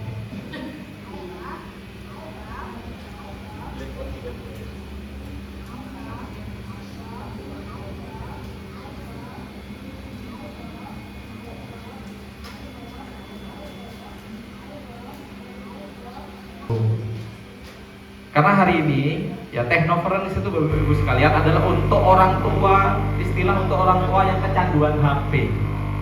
Kita sering menuduh HP terus ke anak kita ya, tapi juga kita kadang lupa bahwasanya yang ngajari ternyata kita sendiri. Yang terputus koneksi dengan anak itu ternyata kita, bukan anak kita yang terputus ya. Terlebih anak kita hari ini, nah HP terus ya. Coba panjenengan sudah mulai merasakan nggak? Kira-kira anak itu asik main sama jenengan nopo sama HP? Lebih merasa nyaman main sama HP-nya atau sama orang tuanya? Kenapa? Orang tuanya. Karena HP itu ini Bu, kenapa HP itu asik? Karena HP itu punya 4 hal. Yang pertama, HP itu responsif, dipencet ya langsung keluar, ditanya langsung ya. Yang kedua, HP itu atraktif, ada aja terobosannya HP ini. Sedangkan orang tua gitu-gitu aja. Terus HP ini ku pinter Bu. Ya pinter, ditanya apa bisa menjawab. Ketika nggak tahu maka cari referensi. Ya, ini ku HP. Sedangkan anak tidak mendapatkan itu dari orang tua. Bahkan ketika bertanya malah dimarahi. Telepon ayo, rewet. Kemudian HP itu ku update secara berkala Bu ya. Update terus. Nah, maka kalau kita ingin anak kita asik dengan kita, jadilah seperti HP. Yang pertama, kita menjadi orang tua yang responsif Bu. Ya, ketika anak butuh kita segera merespon. Kemudian atraktif. Ya, atraktif itu gimana kan Fani? Menarik gitu ya. Punya gebrakan. Ini nanti saya pulang dari sini istirahat sore, saya tuh nginep di rumah teman saya, ngajak sekeluarga. Mau ngapain Evan? Bikin nasi kebuli. Kebetulan kemarin nyembelih kambing di freezer saya sampai 3. Gitu. Akhirnya teman saya minta bawain kambing dari rumah di freezerku banyak. Enggak Mas, kayaknya masih oke. Aku ya karena guru gitu ya. Saya dapat dari rumah sampean yang kemarin, ya saya juga dapat dari sekolah, wis enggak usah gitu. Ngapain kita di sana? Masak bareng. Enggak hanya tinggal makan, tapi kita masak bersama. Ya kebetulan dia juga punya anak, ya kami juga sering main berkunjung kayak gitu, ya anak saling main. Jadi akhirnya anak atraktif, orang tuanya punya gebrakan-gebrakan yang membuat mereka nyaman dan asik. Kemudian apa? Pinter Bu. Ini bukan tentang masalah usia Pak Bu, Mbak, tapi ini tentang seberapa kita mau untuk belajar. Yang terakhir, update. Ya. Itu kenapa kita tidak boleh menutup diri dari perkembangan zaman, dari melihat tren-tren yang ada. Seandainya tren ada itu bagus, kita ikuti. Kalau enggak, kita bisa menjadi benteng dari tren yang tidak baik. Niku, nggih. Terus gimana Kak Ervan kalau anak saya sekarang nek HP ini tak cukup nesu? Nggih napa mboten?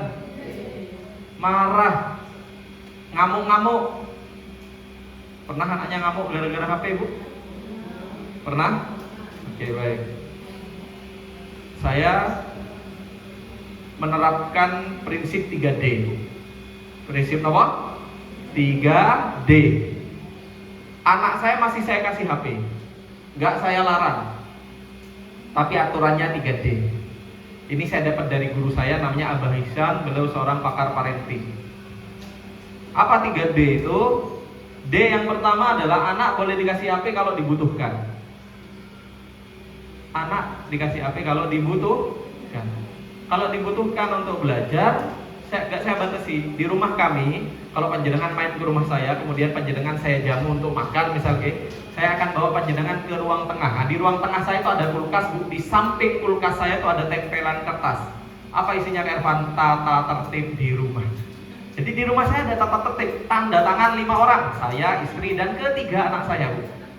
Anak saya yang paling bungsu itu, ya anak saya yang bungsu itu tanda tangan aturan ini ketika dia masih TK.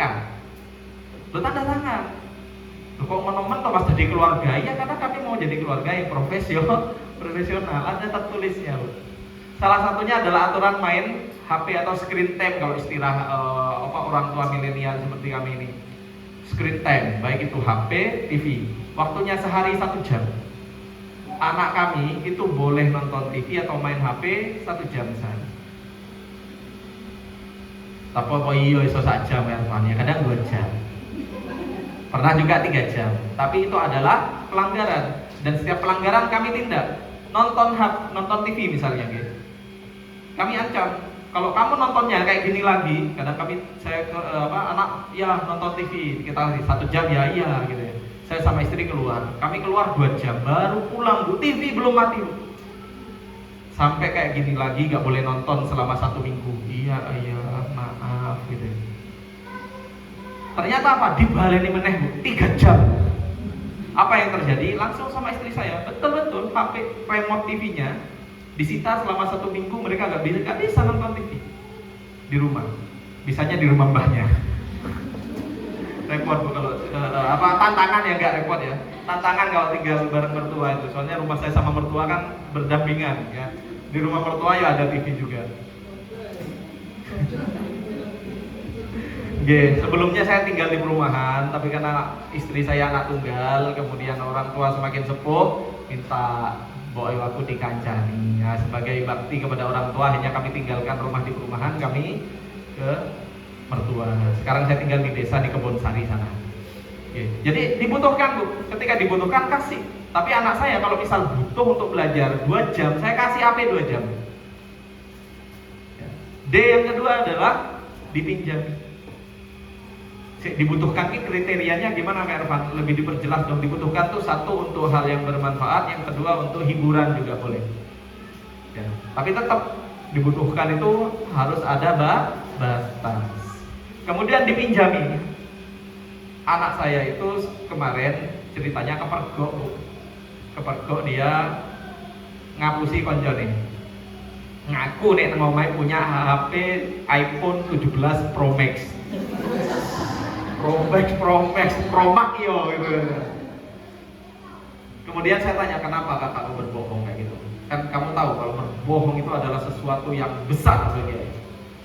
Kamu mecahin piring boleh, mecahin HP ayah sudah 2 kali. Tapi kamu berbohong, ayah sangat kecewa dan ayah marah banget kayak gitu. Jadi kalau lo kayak Evan marah juga, ya marah, boleh marah. Saya manusia kok. Yang nggak boleh adalah menindas kasar ya. Nah, akhirnya apa Bu? Dipinjami. Karena apa? Anak saya itu saya gali ketika kenapa kok kamu sampai halu ke temanmu kayak gitu. Ya, dia cerita ternyata ngobrol sama temennya. Ya aku loh ngomongku HP ku iki loh aku HP iki kan. Di les-lesannya ngeliat temennya pegang HP. Namanya anak-anak nyoba panjenengan zaman dulu. Dipengen-pengen nih karo konco, aku enggak pengen juga. Pengen enggak? Manusiawi Bu, karena anak saya anak manusia. Akhirnya ngaku, ya tapi kan bisa ngaku. Ya salah. Apa yang kamu harus lakukan? Bagia minta maaf. Minta maaf sama teman Bagia yang Bagia bohongi. Ya bagus. Gak mudah loh minta maaf sama temen. Nyoba ketika dia minta maaf pasti ternyata kan kayak gitu temennya kan. Tapi dia mau kesatria seperti itu. Loh kok iso yang mana kayak Ervan? Nah itu karena mendidik ini tidak bisa mendadak, step by step. Dipinjami. Anak saya sudah tahu bahwa dia akan saya belikan HP sendiri nanti ketika kamu sudah punya KTP. Usia berapa? 17 tahun. 17 tahun, nah iya, tak belikan ayo. Kenapa kok 17? Karena harapannya kamu usia 17 tahun itu sudah sikoh, sudah kuat jiwanya untuk membedakan mana baik mana buruk. Ya, mana baik mana buruk. Akhirnya dipinjami, gak punya sendiri. Dan kemarin alhamdulillah efeknya anak saya mendapatkan pujian dari wali kelasnya. Dari sekira 28 anak teman yang ada di kelas dia itu, ternyata 26 anak punya HP sendiri. Dan pernah waktu anak saya kelas 3 SD, ternyata anak-anak ini bikin grup WA sendiri. Coba bayangkan, isinya mau pisuhan, ya Allah, alhamdulillah sekali. Akhirnya mendapatkan pujian, ternyata di kelasnya hanya 2 anak yang dia nggak punya HP sendiri dan main HP-nya itu betul-betul dikontrol dan dibatasi sama orang tuanya. Efeknya apa? Efeknya di rumah saya itu tumpuan Bu, anak saya bikin karya, anak-anak sukanya menggambar, melukis, bikin kerajinan gitu ya. Bahkan tempat pensil bikin sendiri. Efek apa? Efek karena salah satunya nggak main HP. Akhirnya anak jadi kreatif. Dipinjam. Kemudian yang terakhir adalah didampingi, Bu. Ini yang penting. Didampingi. Cara mendampinginya gimana ya? Jenengan duduk di sebelahnya. Lo gak iso Mas koyo ngono Mas. Lawan anak saya tak kasih HP ben meneng gak ganggu aku kok. Maka apa? Cara saya mendampingi kayak gini, Nak. Ayah izinkan kamu nonton hanya yang baik-baik saja. Iya ya. Kalau anak saya pegang HP, kebiasaan dia adalah ketika minjam HP saya, Bu, ini HP yang sering dia pinjam, maka dia akan pencet yang namanya timer.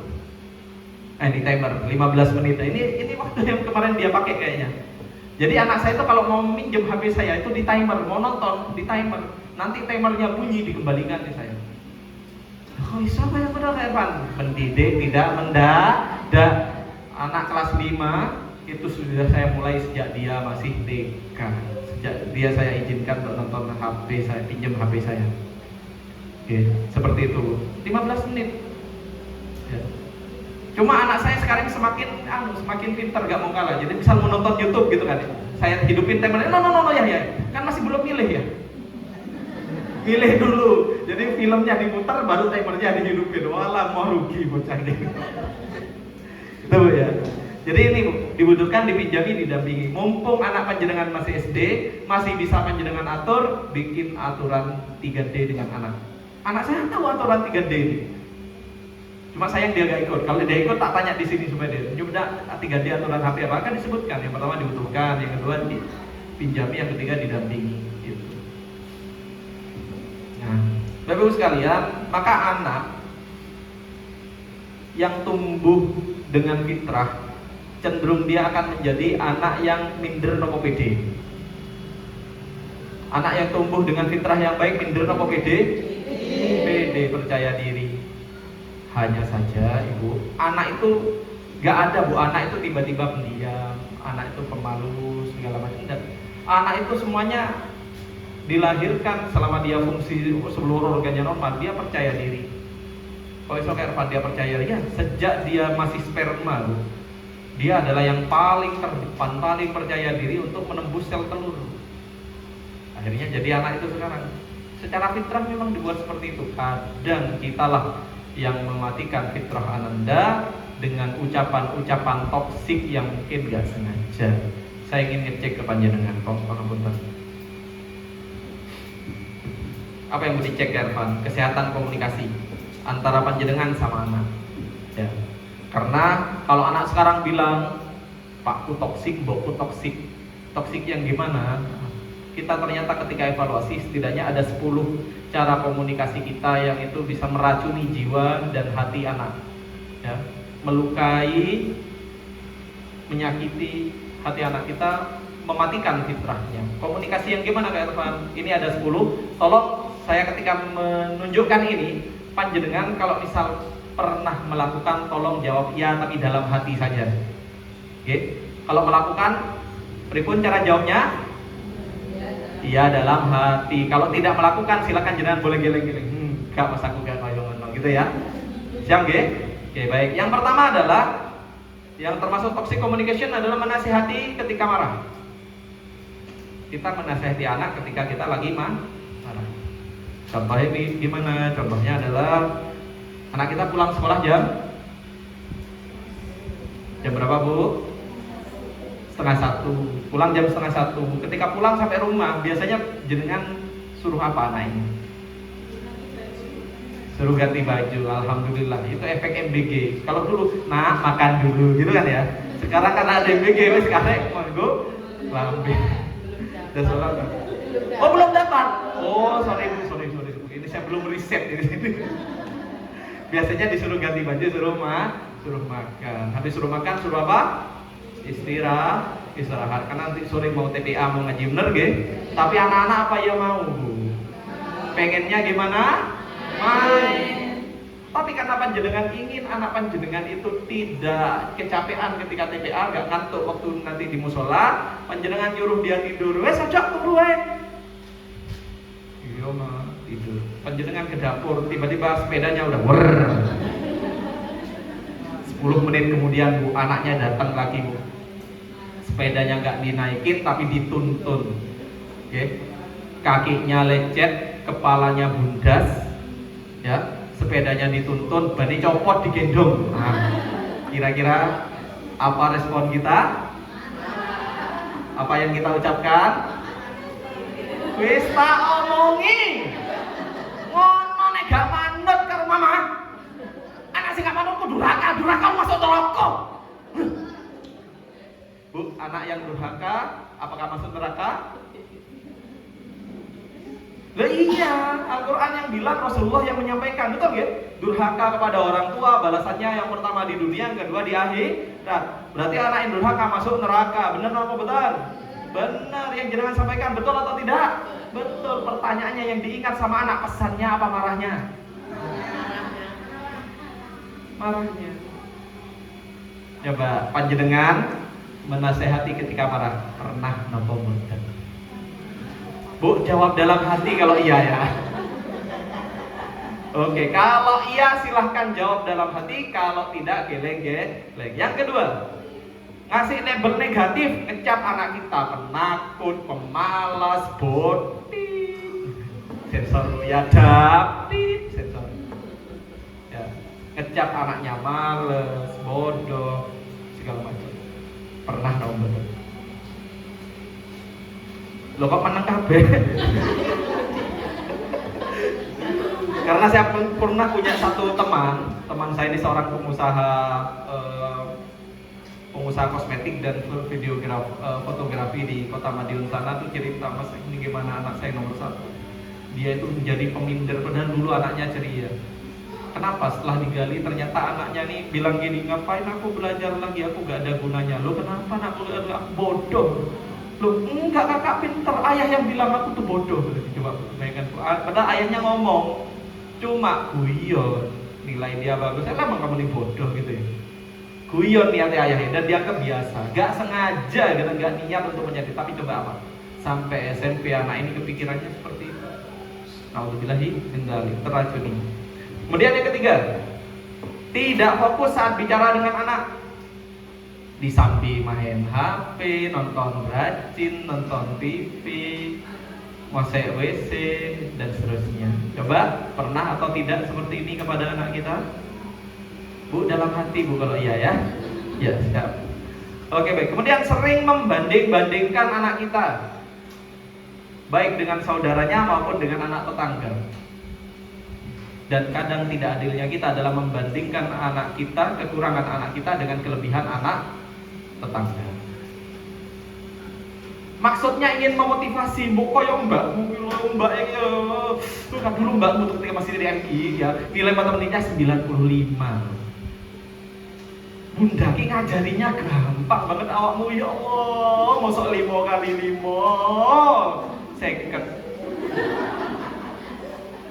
Nah, 5 kali 5 ini sudah ditulis sudah 3 kali, udah 5 kali tak balen-baleni. Coba, maksudnya ingin memberikan motivasi bahwasanya si kakak itu lebih fokus, akhirnya nilainya bagus gitu maksudnya ya. Tapi yang diterima anak apakah merasa mendapatkan motivasi atau malah merasa dikomparasi gitu, dibandingkan.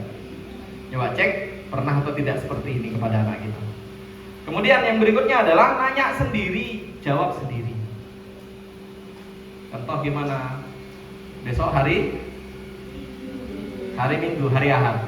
Hari Ahad wayahe dolan. Tanya kita sama anak kita, Duk, besok kan hari Ahad. Enaknya kita dolan nang alun-alun ngarepe Masjid Kuba apa nang PSG Kota Madiun. PSG Kota Madiun lah. Gak nang alun-alun Masjid Kuba boleh cilok, boleh pentol. Ada CFD. Enggak menang PSG, lah PSG kok kaya diingi masuk nang CGV, masuk ke Ramayana, ke Madiun Plaza. Bang teh apa? Oke teh. Wes nang kene ae. Coba yang nanya awal siapa? Ibunya. Akhirnya yang jawab siapa? Pernah kayak gini? Oke, baik. Mengkritik usaha anak kita MI kelas 1. Ada tugas kesenian bikin kolase hewan yang menempel perca, bentuknya kelinci. Ditunjukkanlah sama ayahnya. Ya, kelinciku bagus ya. Kelinci. Kucing gitu, kelinci. Kelinci, lah mana kelinci? Mosok kelinci telinganya bulat, kelinci iki lonjong ngono lho telingane. Coba Bu, Pak, anak itu ya ketika nempel perca itu luar biasa, mereka mengkolaborasikan motoriknya ya. Segala macamnya itu luar biasa. Tapi coba hal yang remeh bagi kita itu hal yang sangat susah dan berharga bagi dia. Sudah seberusaha itu, sudah se-effort itu, dia malah yang mendapatkan bukan pujian tapi kritik. Ya, coba cek antara panjenengan sama suami apakah pernah seperti ini. Berikutnya, mengungkit kesalahan. Tiba-tiba Sindo Ayu yang kelas 5 SD ini isah-isah piring, Bu. Putri panjenengan tiba-tiba nyuci piring.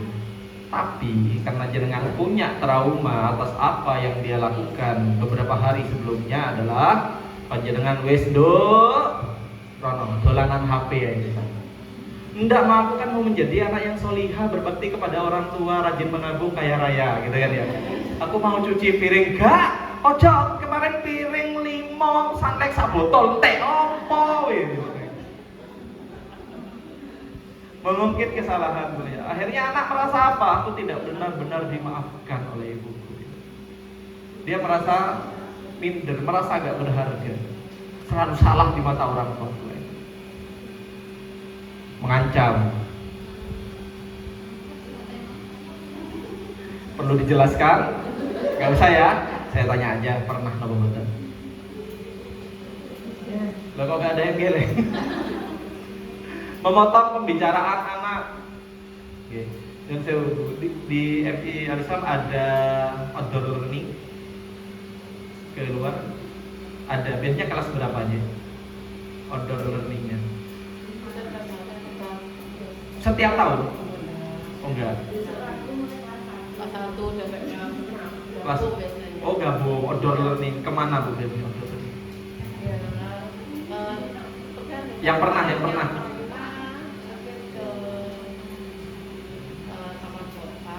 Taman Kota aja. Edupark, Nusantara Edupark gitu kan. Coba Bu. Anak kita biasanya kalau habis jalan-jalan pripun? Cerita. Mama ternyata banget di Nusantara Edupark itu ada perosotannya mungker ngene kuwi. Lah iku jenenge waterboom ngono ae ceritanya. Kayak ngene to delok di YouTube. Bu, ingat sudut pandang anak sama kita tuh ternyata jauh berbeda. Sesuatu yang bagi kita remeh itu ada sesuatu yang sangat berharga bagi mereka. Kalau anak mau cerita sebentar terus dipotong ya karena kan jenengan sudah tahu, malah sebenarnya jenengan dulu pernah ngajak dia waktu dia masih TK ke sana, mungkin anaknya udah lupa gitu kan ya. Karena sekarang lebih rame-rame ke sana itu sangat berkesan bagi anak kita. Tapi mau cerita tiba-tiba dipotong. Akhirnya anak ini merasa nggak berharga, nggak bisa merasa pendapat dan hal yang dia sangat tertarik itu nggak mau ada yang mau mendengarkannya. Dan ini anak awal mula anak jenengan sering bilang sakarepe mama, terserah gitu. Manut gitu ya. Tuh. Memotong penjara. Coba cek apakah pernah seperti ini. Yang terakhir, meremehkan. Meremehkan gimana? Meremehkan ini seringkali kita nggak sengaja pas anak kita itu terkesan mituturi kita, Pak.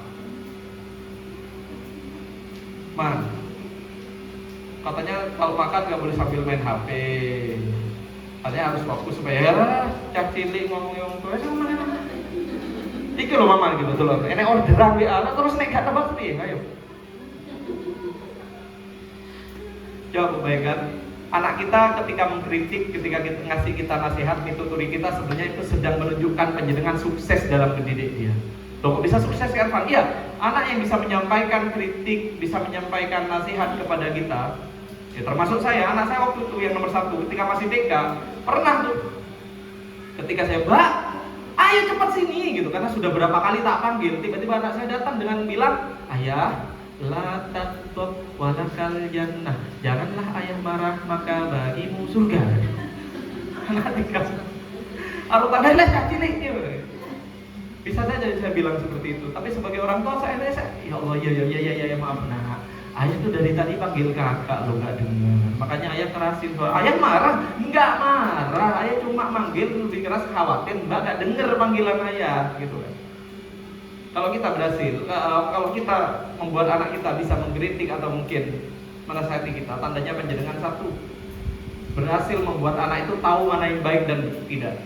Yang kedua, jenengan berhasil mendidik anak itu tidak diam melihat kemungkaran atau kezaliman. Yang ketiga, panjenengan berhasil membuat anak ini amar ma'ruf nahi munkar. Dan itu adalah salah satu amalan yang sangat dicintai Allah. Gitu. Maka ketika anak menasehati, mituturi panjenengan, jangan ujuk-ujuk panjenengan meremehkan karena ukuran badannya yang kecil, tapi lihat apa yang dia sampaikan dan ucapkan. Pernah meremehkan anak? Sebentar Bu, ini dari tadi saya lihat panjenengan itu hanya diam saja. Diam saja itu maksudnya merenung, menjawab iya atau gak paham? Menjawab iya? Oh, berarti ada semua. Bu, ketika anak kita sering mendapatkan komunikasi yang beracun dari orang tuanya, maka dia bisa sampai pada level ini. Jadi level tingkat kondisi hubungan anak sama orang tua itu ada 3. Level yang terbaik adalah anak itu hormat dan percaya sama panjenengan. Hormat wasikoh kalau kata guru saya Ustaz Fauzil Azim, ya hormat wasikoh. Ya. Namun ketika dia mengalami krisis, maka dia mengalami level krisis yang pertama, yaitu tetap hormat dan sikoh tapi merasa gak didengarkan. Ya. Mereka hormat dan percaya sama kita, tapi mereka tidak merasakan rasa yang sama terhadap dirinya dari kita. Merasa gak dihargai dan gak dihormati. Kemudian yang kedua adalah masih percaya, tapi udah gak hormat. Masih percaya, dia gak nyari kosan ya untuk pergi dari rumah, gak minggat, dia masih makan sama jenengan, masih tinggal sama jenengan, tapi sudah sering menunjukkan kekurang ajaran sebagai seorang anak atau orang tuanya. Nah, ada yang terakhir, hilang percaya dan sudah tidak hormat lagi. Kalau sudah level seperti ini, contohnya di ruang curhat pernah masuk Bu, anak baru lulus SDIT di Karesidenan Madiun. Nah banyak ya, berarti gak muncul. Sekolah IT di Kesultanan Madiun. Ketika ketemu dengan saya Bu, si anak ini menyampaikan sebuah cita-cita. Anak jenengan punya cita-cita? Punya G? Pernah bilang apa cita-citanya Bu? Mau jadi dokter, mau jadi guru, mau jadi apa Bu anaknya Bu? Mau jadi pengusaha segala macam. Si anak ini menyampaikan, Kak Irfan, saya punya keinginan tertinggi, saya punya cita-cita apa? Mateni bapakku. Dan dia sudah melakukan percobaan itu 4-5 kali ke bapaknya, coba Ibu. Dijak gelut bapak Ibu sama si anak ini. Sudah kehilangan rasa percaya dan hormat. Kemudian saya hadir karena saya dipanggil sebagai seorang konselor. Alhamdulillah kurang lebih dalam waktu 4 bulan si anak ini sudah bilang, Kak, saya sudah gak mau mateni bapakku. Aku mulai ngomong seperlunya aja. Karena aku naik ngomong kakek kalau bapak mesti pengennya tukaran. Sip, bagus. Terus seperlu naik kalau bapakmu. Yang penting kamu ojo minggat, ojo bunuh diri, gitu ya. Ya Kak. Sampai akhirnya bulan ke-6 si anak ini sudah mau keluar bareng sama bapaknya jalan-jalan. Kenapa kok bisa seperti itu? Melakukan pendampingan. Saya hadir sebagai teman si anak ini, menumbuhkan rasa percaya, membuat dia merasa aman dan nyaman cerita sama saya. Pesan-pesan sponsor dari bapak dan ibunya baru bisa saya masukkan. Karena dalam kondisi itu si anak ini lebih manut sama saya daripada sama orang tuanya, lebih manut sama konselornya daripada ke orang tuanya. Kok bisa seperti itu? Sudah hilang rasa percaya dan hormat sama orang tuanya. Nah, kami sebagai konselor itu berusaha mengembalikan itu semuanya. Dan ketika konseling sama kami, gak hanya si anak yang saya target, orang tua juga harus memperbaiki diri. Karena masalah si anak bukan dengan saya, bukan dengan dirinya, tapi dengan orang tuanya. Maka panjang nih Bu yang pertama ya, masalah komunikasi panjenengan dengan putra panjenengan dengan pihak madrasah. Nah, yang berikutnya adalah terlibat. Ya, terlibat itu mendidik anak fardu ain orang tuanya. Sekolah madrasah itu hanya rekan yang mendukung perjuangan panjenengan, hanya mitra yang mendukung perjuangan panjenengan. Tapi nanti yang akan dihisab sama Allah itu panjenengan, Bu. Saya, Bu, sebagai wali murid, sebagai orang tua. Maka harus terlibat, okay? Maka harus terlibat. Kita lihat video berikut ini. Oh, nyon sewu. Sih.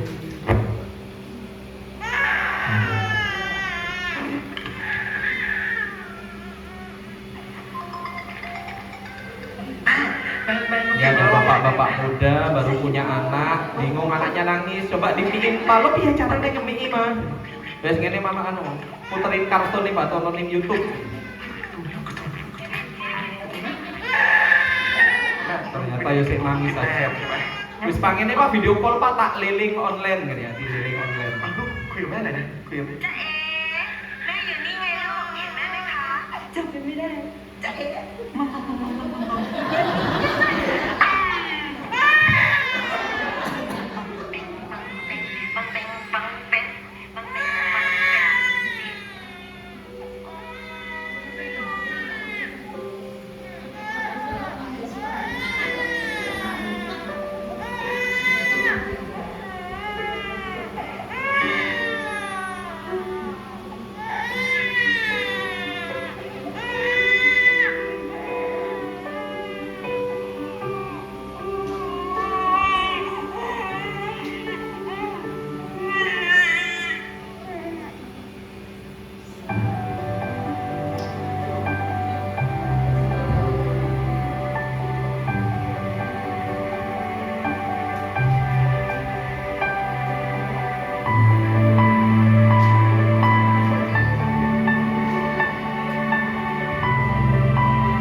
Ada dua pelajaran yang bisa kita petik. Yang pertama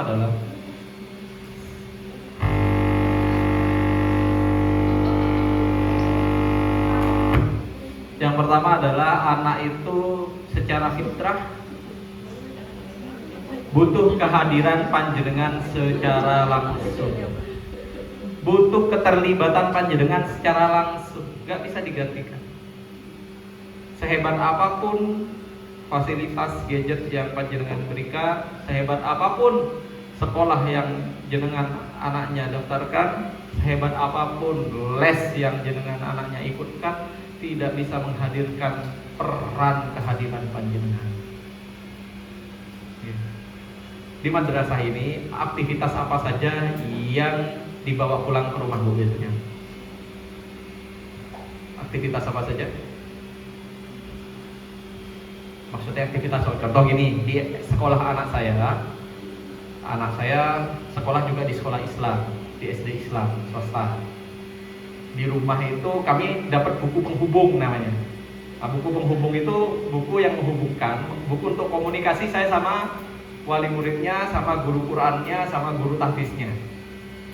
Nah, jadi intinya di buku ini, Pak, anak panjenengan ya, itu sudah tak ajari tahsin Bapak halaman sekian, baris sekian, jilid sekian. Ini di sekolah Pak, nilainya dapat nilai ini Pak, keterangannya ini Pak. tolong jenengan klarifikasi, jenengan konfirmasi nggih. Jenengan ajari lagi ya, maksudnya kayak gitu ya. Di rumah, Pak. Nah, jadi setiap ba'da maghrib, nggih, atau ba'da isya, kondisional lah, anak saya sesempatnya mau belajar dulu, makan dulu atau ngaji dulu, itu sama saya sama bundanya ngaji juga. Mau anak-anaknya menjadi penghafal Quran, Bu? Mau anaknya menjadi ahli Quran, Bu? Mau anak-anaknya menjadi pengamal Al-Quran, Pak? Maka mulai dari orang tuanya yang juga dekat sama Al-Quran, Pak. Ya. Anak tuh gak bisa, Bu, ya nak sih semangat nak. Belajar Al-Quran, gak bisa kayak gitu, Bu. Mereka harus melihat orang tuanya yang semangat untuk membaca Al-Quran. Itu kenapa alhamdulillah saya sama istri saya yang mungkin sebelumnya ketika kami masih perawan, masih berjangka tuh malas-malesan, ketika sudah berkeluarga apalagi punya anak, kami tuh mau gak mau. Awalnya mungkin terpaksa tapi akhirnya jadi terbiasa. Ba'da maghrib ngaji dulu untuk nyontohin bahwa ke anak-anak, oh bahwasanya habis maghrib ayah bunda itu ngaji gitu. Entah itu ngaji Quran atau saya hafalan. Ya baca hafalan. Akhirnya istri anak kalau saya ajak, yuk tadi wafanya mana, bawa buku prestasinya, bawa buku penghubungnya. Ketika bawa seperti itu mereka mau datang dengan sukarela karena melihat orang tuanya melakukan duluan. Dan ini nanti akan dihisab, Bu. Ya. Boleh di sekolah diajarkan tahsin, diajarkan baca Quran, tajwid, hafalan. Tapi ketika kita gak ikut mengajarkan, Pak, Bu, kita nanti sama Allah masih akan dipertanyakan. Gitu. Itu yang pertama.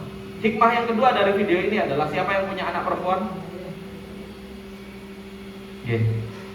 Panjenengan menginginkan ketika anak perempuan panjenengan berkeluarga, kemudian punya suami, itu panjenengan menginginkan anak perempuan panjenengan itu bahagia dalam rumah tangganya. Benar nggih? Mau nggak jenengan anak perempuannya kerepotan seperti ibu ini? Nggak mau, nggak mau. Maka saran saya carikan suami yang sudah pengalaman jadi seorang ayah. Goleknya duduk kan? Yo selain janda-janda terlantar, duda keren juga butuh diselamatkan, gitu. Nggak, yang kedua nih guyon, Bu ya. Nah, jadi hadir ya, Bu ya, dalam aktivitasnya. Hadir dalam aktivitas anak kita. Nggak hanya anak kita disuruh sekolah, habis itu kita pasrah bongkoan, enggak, jangan. Ya. Tapi harus diklarifikasi karena sekolah ini mitra. Ibarat gini, panjenengan pernah benerin sepeda motor? Pernah ya? Dibenerin sendiri nopo ke bengkel, Pak? Ke bengkel. Nah, ketika dari bengkel beres, panjenengan langsung ya dibayar, langsung jenengan naiki gitu aja. Enggak, jenengan cek kan gitu. Saya mas tak cek sih. Wis kadung tak bayar, nanti ternyata ada yang bermasalah. Nah, kalau nggak dicek di sini nanti nggak mau tanggung jawab kayak gitu kan. Nah, persis, Bu, sekolah juga seperti itu. Madrasah juga seperti itu. Terlibat sering-sering mendengarkan versi cerita dari anak kita, memahami sudut pandang anak kita, supaya kita gak menjadi orang tua yang toksik, yang suka memotong pembicaraan anak, yang suka menuduh anak, membanding-bandingkan anak, mengancam anak. Maka yang harus kita lakukan adalah sering-seringlah kita duduk dan membiarkan dia cerita. Kalau gak mau cerita, kita yang nanya. Dan pertanyaannya jangan pertanyaan yang membuat dia tertekan. Gimana tadi di sekolah? Bagus nanya. Hafalanmu sudah mulai. Jangan kayak gitu dulu. Nanti nanya dulu, gimana di sekolah? Senang nggak di sekolah? Iya, mau senang di sekolah. Uang satunya tadi buat apa? Buat beli mainan. Biasanya orang tua kalau tahu anaknya beli mainan, pripun? Disuruh mainan terus. Sesekali tahan diri, Bu. Mainannya apa? Ibu nggak marah? Enggak marah-marah. Endok-endok, ya Allah lah kok endok-endok. Ya enggak ya, oh kenapa nak kau beli ini sesekali lah, Bu? Lihat dari sudut pandang anak kita. Kenapa kamu waktu endok-endokan kau beli telur kayak gini ya nak? Jadi gitu mainan musik kayak gini wis ping 10 tumpuk gitu kan ya. Dengarkan ceritanya. Gak perlu sesuatu itu harus kita marahi dari anak kita tuh. Ya. Katanya ingin anak kita bahagia, jadilah kita sumber kebahagiaannya ya. Kemudian saling dukung dan saling terhubung, Bu. Ya, saling dukung, saling terhubung. Dengan siapa? Dengan anak dan dengan gurunya. Wallah, setiap sekolah itu punya metode beda-beda. Kalau di sekolah saya itu kan ada namanya buku penghubung. Kalau di sini, pribun Belum ada bayar. Oke. Karena kalau ada pun Bu, urung karuan orang tua tuh mau ngisi. Ya karena saya juga kayak gitu. Saya itu dulu akhirnya rajin ngisi karena Pak diingetin sama ustazahnya. Pak, kami gak dapat laporan panjenengan ini ikut mendidik nopo boten kalau jenengan gak ikut ngisi ini. Oh, mana tahu anak saya tak ajari ngaji. Nggih, saya tahu, saya yakin, tapi mana buktinya, Pak? Kalau jenengan gak ngisi buku penghubung, oh nggih siap ustazah. Akhirnya itu. Gak hanya tanda tangan, tapi harus ada deskripsi loh, serius. Niko jadi saling dukung, saling terhubung. Maksudnya kalau ada kegiatan tolong didukung, oke? Sebagai apa? Sebagai bentuk T ya, komunikasi, terlibat. T yang terakhir tawadu. Ini penutup materi saya. Karena kunci ilmu yang barokah itu adalah tawadunya kita sebagai orang tua. Gimana bentuk tawadhunya? Bentuk tawadhu kita, bentuk kerendahan hati kita, yaitu adalah percaya penuh kepada guru dan madrasah. Oke. Percaya penuh kepada guru dan madrasah. Panjenengan Bu, tidak ada sedikit pun kewajiban untuk mengikuti aturan madrasah ini sebelum anak panjenengan masuk ke madrasah. Sebelum anak panjenengan masuk madrasah ini, jenengan apakah ada kewajiban dan keharusan ikut aturan madrasah? Enggak ada. Bahkan jenengan punya kebebasan untuk masukkan anak panjenengan ke sekolah manapun. Betul nggih? Tapi ketika panjenengan sudah milih madrasah ini untuk membantu panjenengan mendidik anak, maka nih Bu, kalau ingin ilmu anaknya barokah, manut percaya penuh sama guru dan madrasah. Karena program yang dibikin ini, apakah ada program madrasah yang dibikin untuk menjadikan anak panjenengan itu sebagai koruptor? Ada? Sebagai penjahat? Ada? Enggak ada. Semuanya baik ya. Maka didukung beserta konsekuensinya. Ya. Beserta konsekuensinya. Untuk outdoor learning. Outdoor learning biasanya keluar, bener ya? Ke Nusantara Edupark. Di Nusantara Edupark apakah langsung mak jebleng masuk? Boten, dicegat tiket 35.000, kalau saya paket 65. Saorbone 85 sampai 115. Kok ngerti Mas Irfan? Saya miteranya sana. Yo bayar, berarti harus ada biaya yang dikeluarkan. Dan biaya Bu yang dikeluarkan, baik itu SPP maupun iuran insidentil, itu adalah sedekah terbaik yang jenengan keluarkan Bu. Lebih tinggi nilainya di hadapan Allah daripada jenengan nyumbang ke Palestina sana, daripada jenengan nyumbang ke Papua sana. Karena apa? 1 dinar yang dikeluarkan untuk keluarga, nafkah keluarga, 1 dinar yang dikeluarkan untuk menyantuni orang-orang yatim, 1 dinar yang dikeluarkan untuk jihad fi sabilillah, apa kata Rasulullah? Masih paling tinggi nilainya adalah 1 dinar yang dikeluarkan untuk nafkah keluarga. Panjenengan kalau pahala itu ingin dapat yang lebih sedikit apa yang lebih banyak? Yang paling sedikit nopo paling banyak? Paling banyak. Panjenengan bersedekah dapat pahala nopo boten? Dapat pahala. Ya. Membiayai pendidikan itu bentuk sedekah nopo boten? Bentuk sedekah dengan nilai tertinggi lagi. Maka terhadap yang tertinggi kita itu biasanya ogah-ogahan atau bersegera. Harusnya ogah-ogahan atau bersegera? Bersegera. Ya. Bermalas-malas atau antusias? Enggak Bu, besok surat edaran terkait iuran bisa. Oh, jebakan ya, boten jebakan pesan sponsor ya, boten gitu. Oke, berikutnya Bu nih. Mendoakan kebaikan untuk guru. Jadi ketika panjenengan sholat, tidak hanya doa untuk lancar rezeki saja, karena ini biasa saya utama. Lancar rezeki, minta ampun sama Allah, tapi jangan lupakan Bu, doakan semua jajaran ustadz-ustazah, pak guru-guru di sekolah ini yang ngajari anak panjenengan, yang sebenarnya kalau mau dinilai dari segi kepatutan, nilai yang kita keluarkan itu gak seberapa dengan yang kita dapatkan. Selesai itu. Ibarat gini, panjenengan punya uang 10 juta, banyak atau sedikit? Tapi dengan 10 juta itu jenengan bisa beli Avanza keluaran terbaru, murah atau mahal? Murah atau mahal? Avanza 10 juta, murah atau mahal? Murah, ternyata murah, Bu. Oke. Kok jenengan guyune mencurigakan gitu. Oh, Mas Irfan penjualan. Oke. Maka harusnya SPP anak itu 1 juta per sebulan. Ini kok murah atau mahal?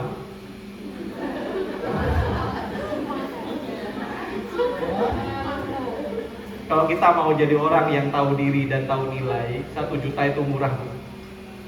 1 juta itu murah untuk ukuran anak yang akhirnya menjadi anak yang solihah, untuk ukuran pahala yang begitu banyak yang akan jenengan dapatkan. Ya. Coba anak jenengan diulang dewe pun teng griyane jenengan. Sanggup mboten? Lah nggih ngoten niku. Jenengan dibayar 1 juta untuk ngajari 30 anak. Mboten itu. Purun mboten? Ya enggak purun, Mas Evan, kurang.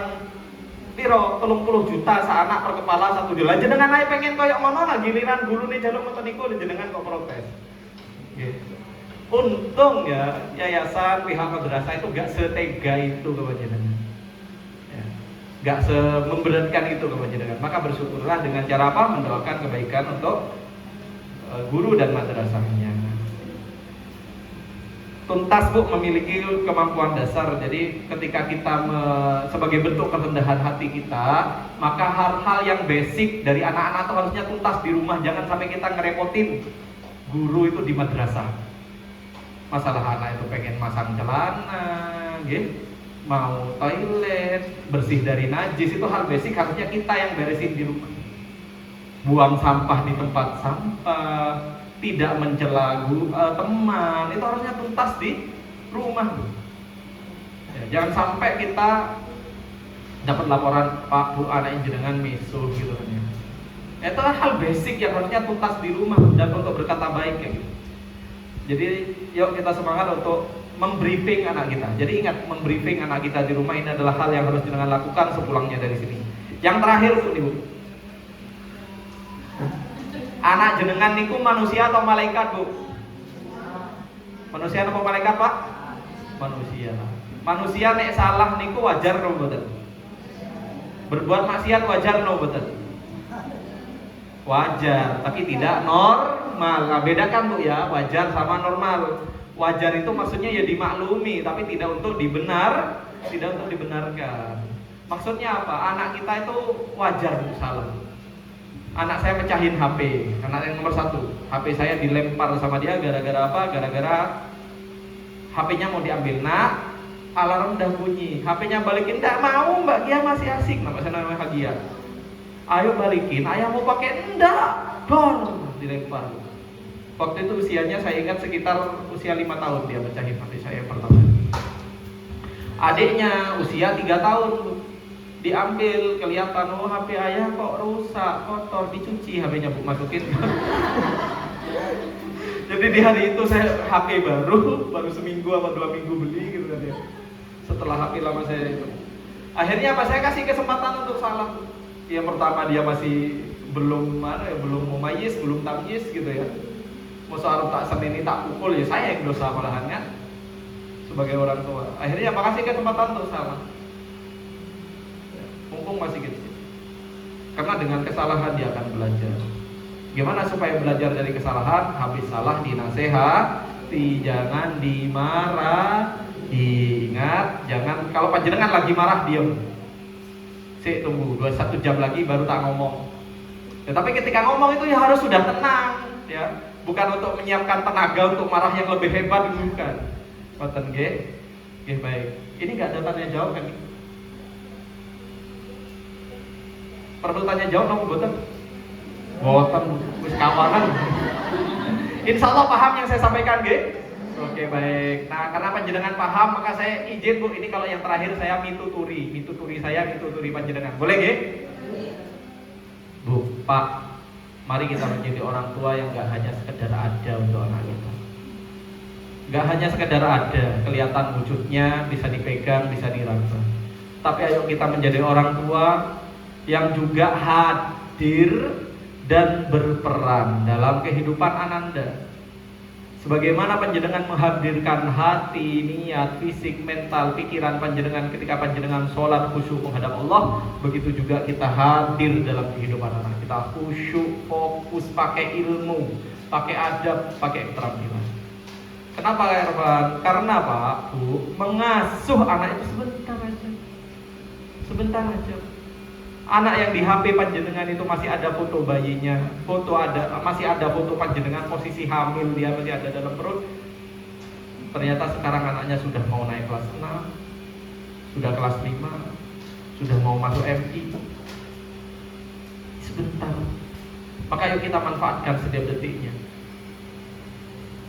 Tubuh dan pikiran anak-anak kita yang semakin besar, yang semakin dewasa itu adalah tanda bahwa kebersamaan panjenengan dengan mereka tidak akan berlangsung selamanya.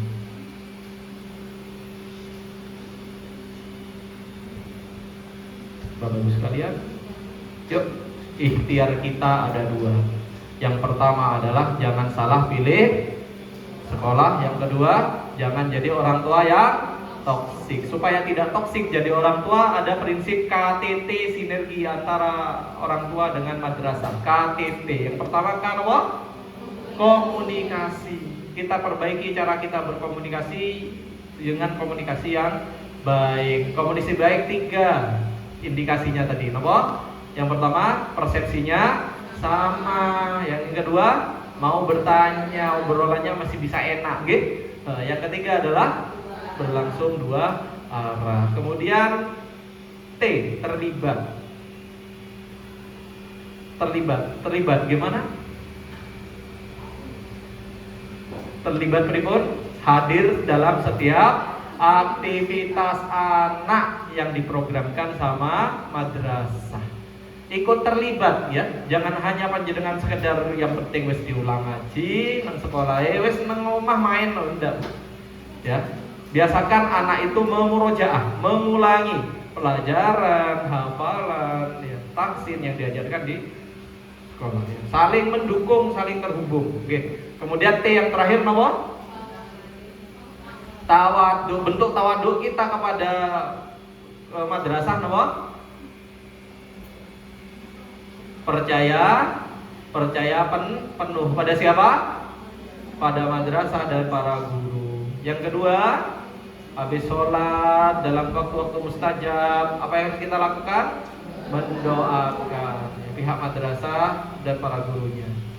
Yang terakhir nomor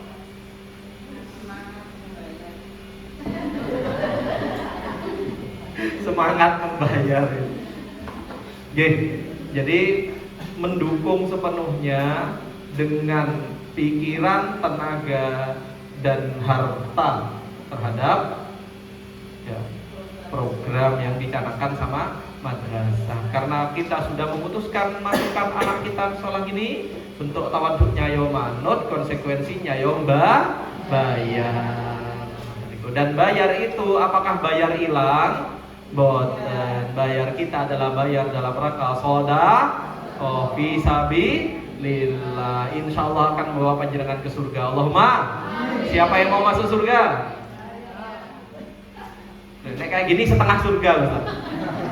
Sebelum itu mampir ke neraka dulu, mau Ustaz. Siapa yang mau masuk surga? Angkat tangan, katakan saya penuh semangat. Siapa yang mau masuk surga? Saya. Bersama keluarganya? Saya. Bertemu dengan Rasulullah di surga Firdaus? Saya. Siapa yang mau segera masuk surga?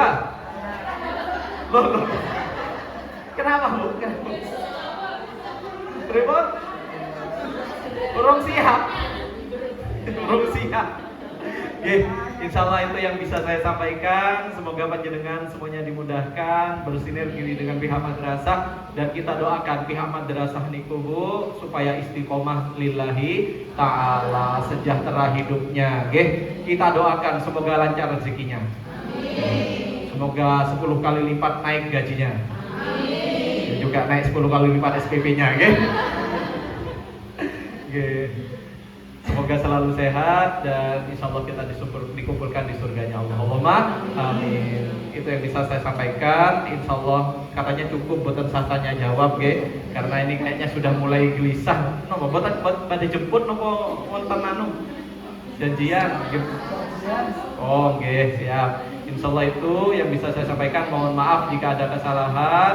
Kalau panjenengan tidak puas, boleh konsultasi, minta nomor saya ke pihak madrasah. Enggak saya obrolan di sini nomor saya, oke? Ingat konsultasi, bukan nyilih duit, Bu ya. Gue saya itu, saya pernah ngisi parenting di WA dari salah satu murid SMA, ternyata kok badhe nyilih duit. Akhirnya sama saya tak teruskan ke sekolahnya lagi. Bukan untuk mempermalukan dia, tapi Bu, ini kayaknya ada wali murid panjenengan yang sedang kesulitan. Tolong sebagai solidaritas sekolah dan Pak Guyuban jenengan bantu. Betul. Oke, terima kasih. Semoga duduknya panjenengan dicatat oleh Allah bernilai ibadah. Allahumma amin. Allahumma fiq ila aqwamit thoriq, ihdinas siratal mustaqim. Wassalamualaikum warahmatullahi wabarakatuh. Saya kembalikan ke pembawa acara.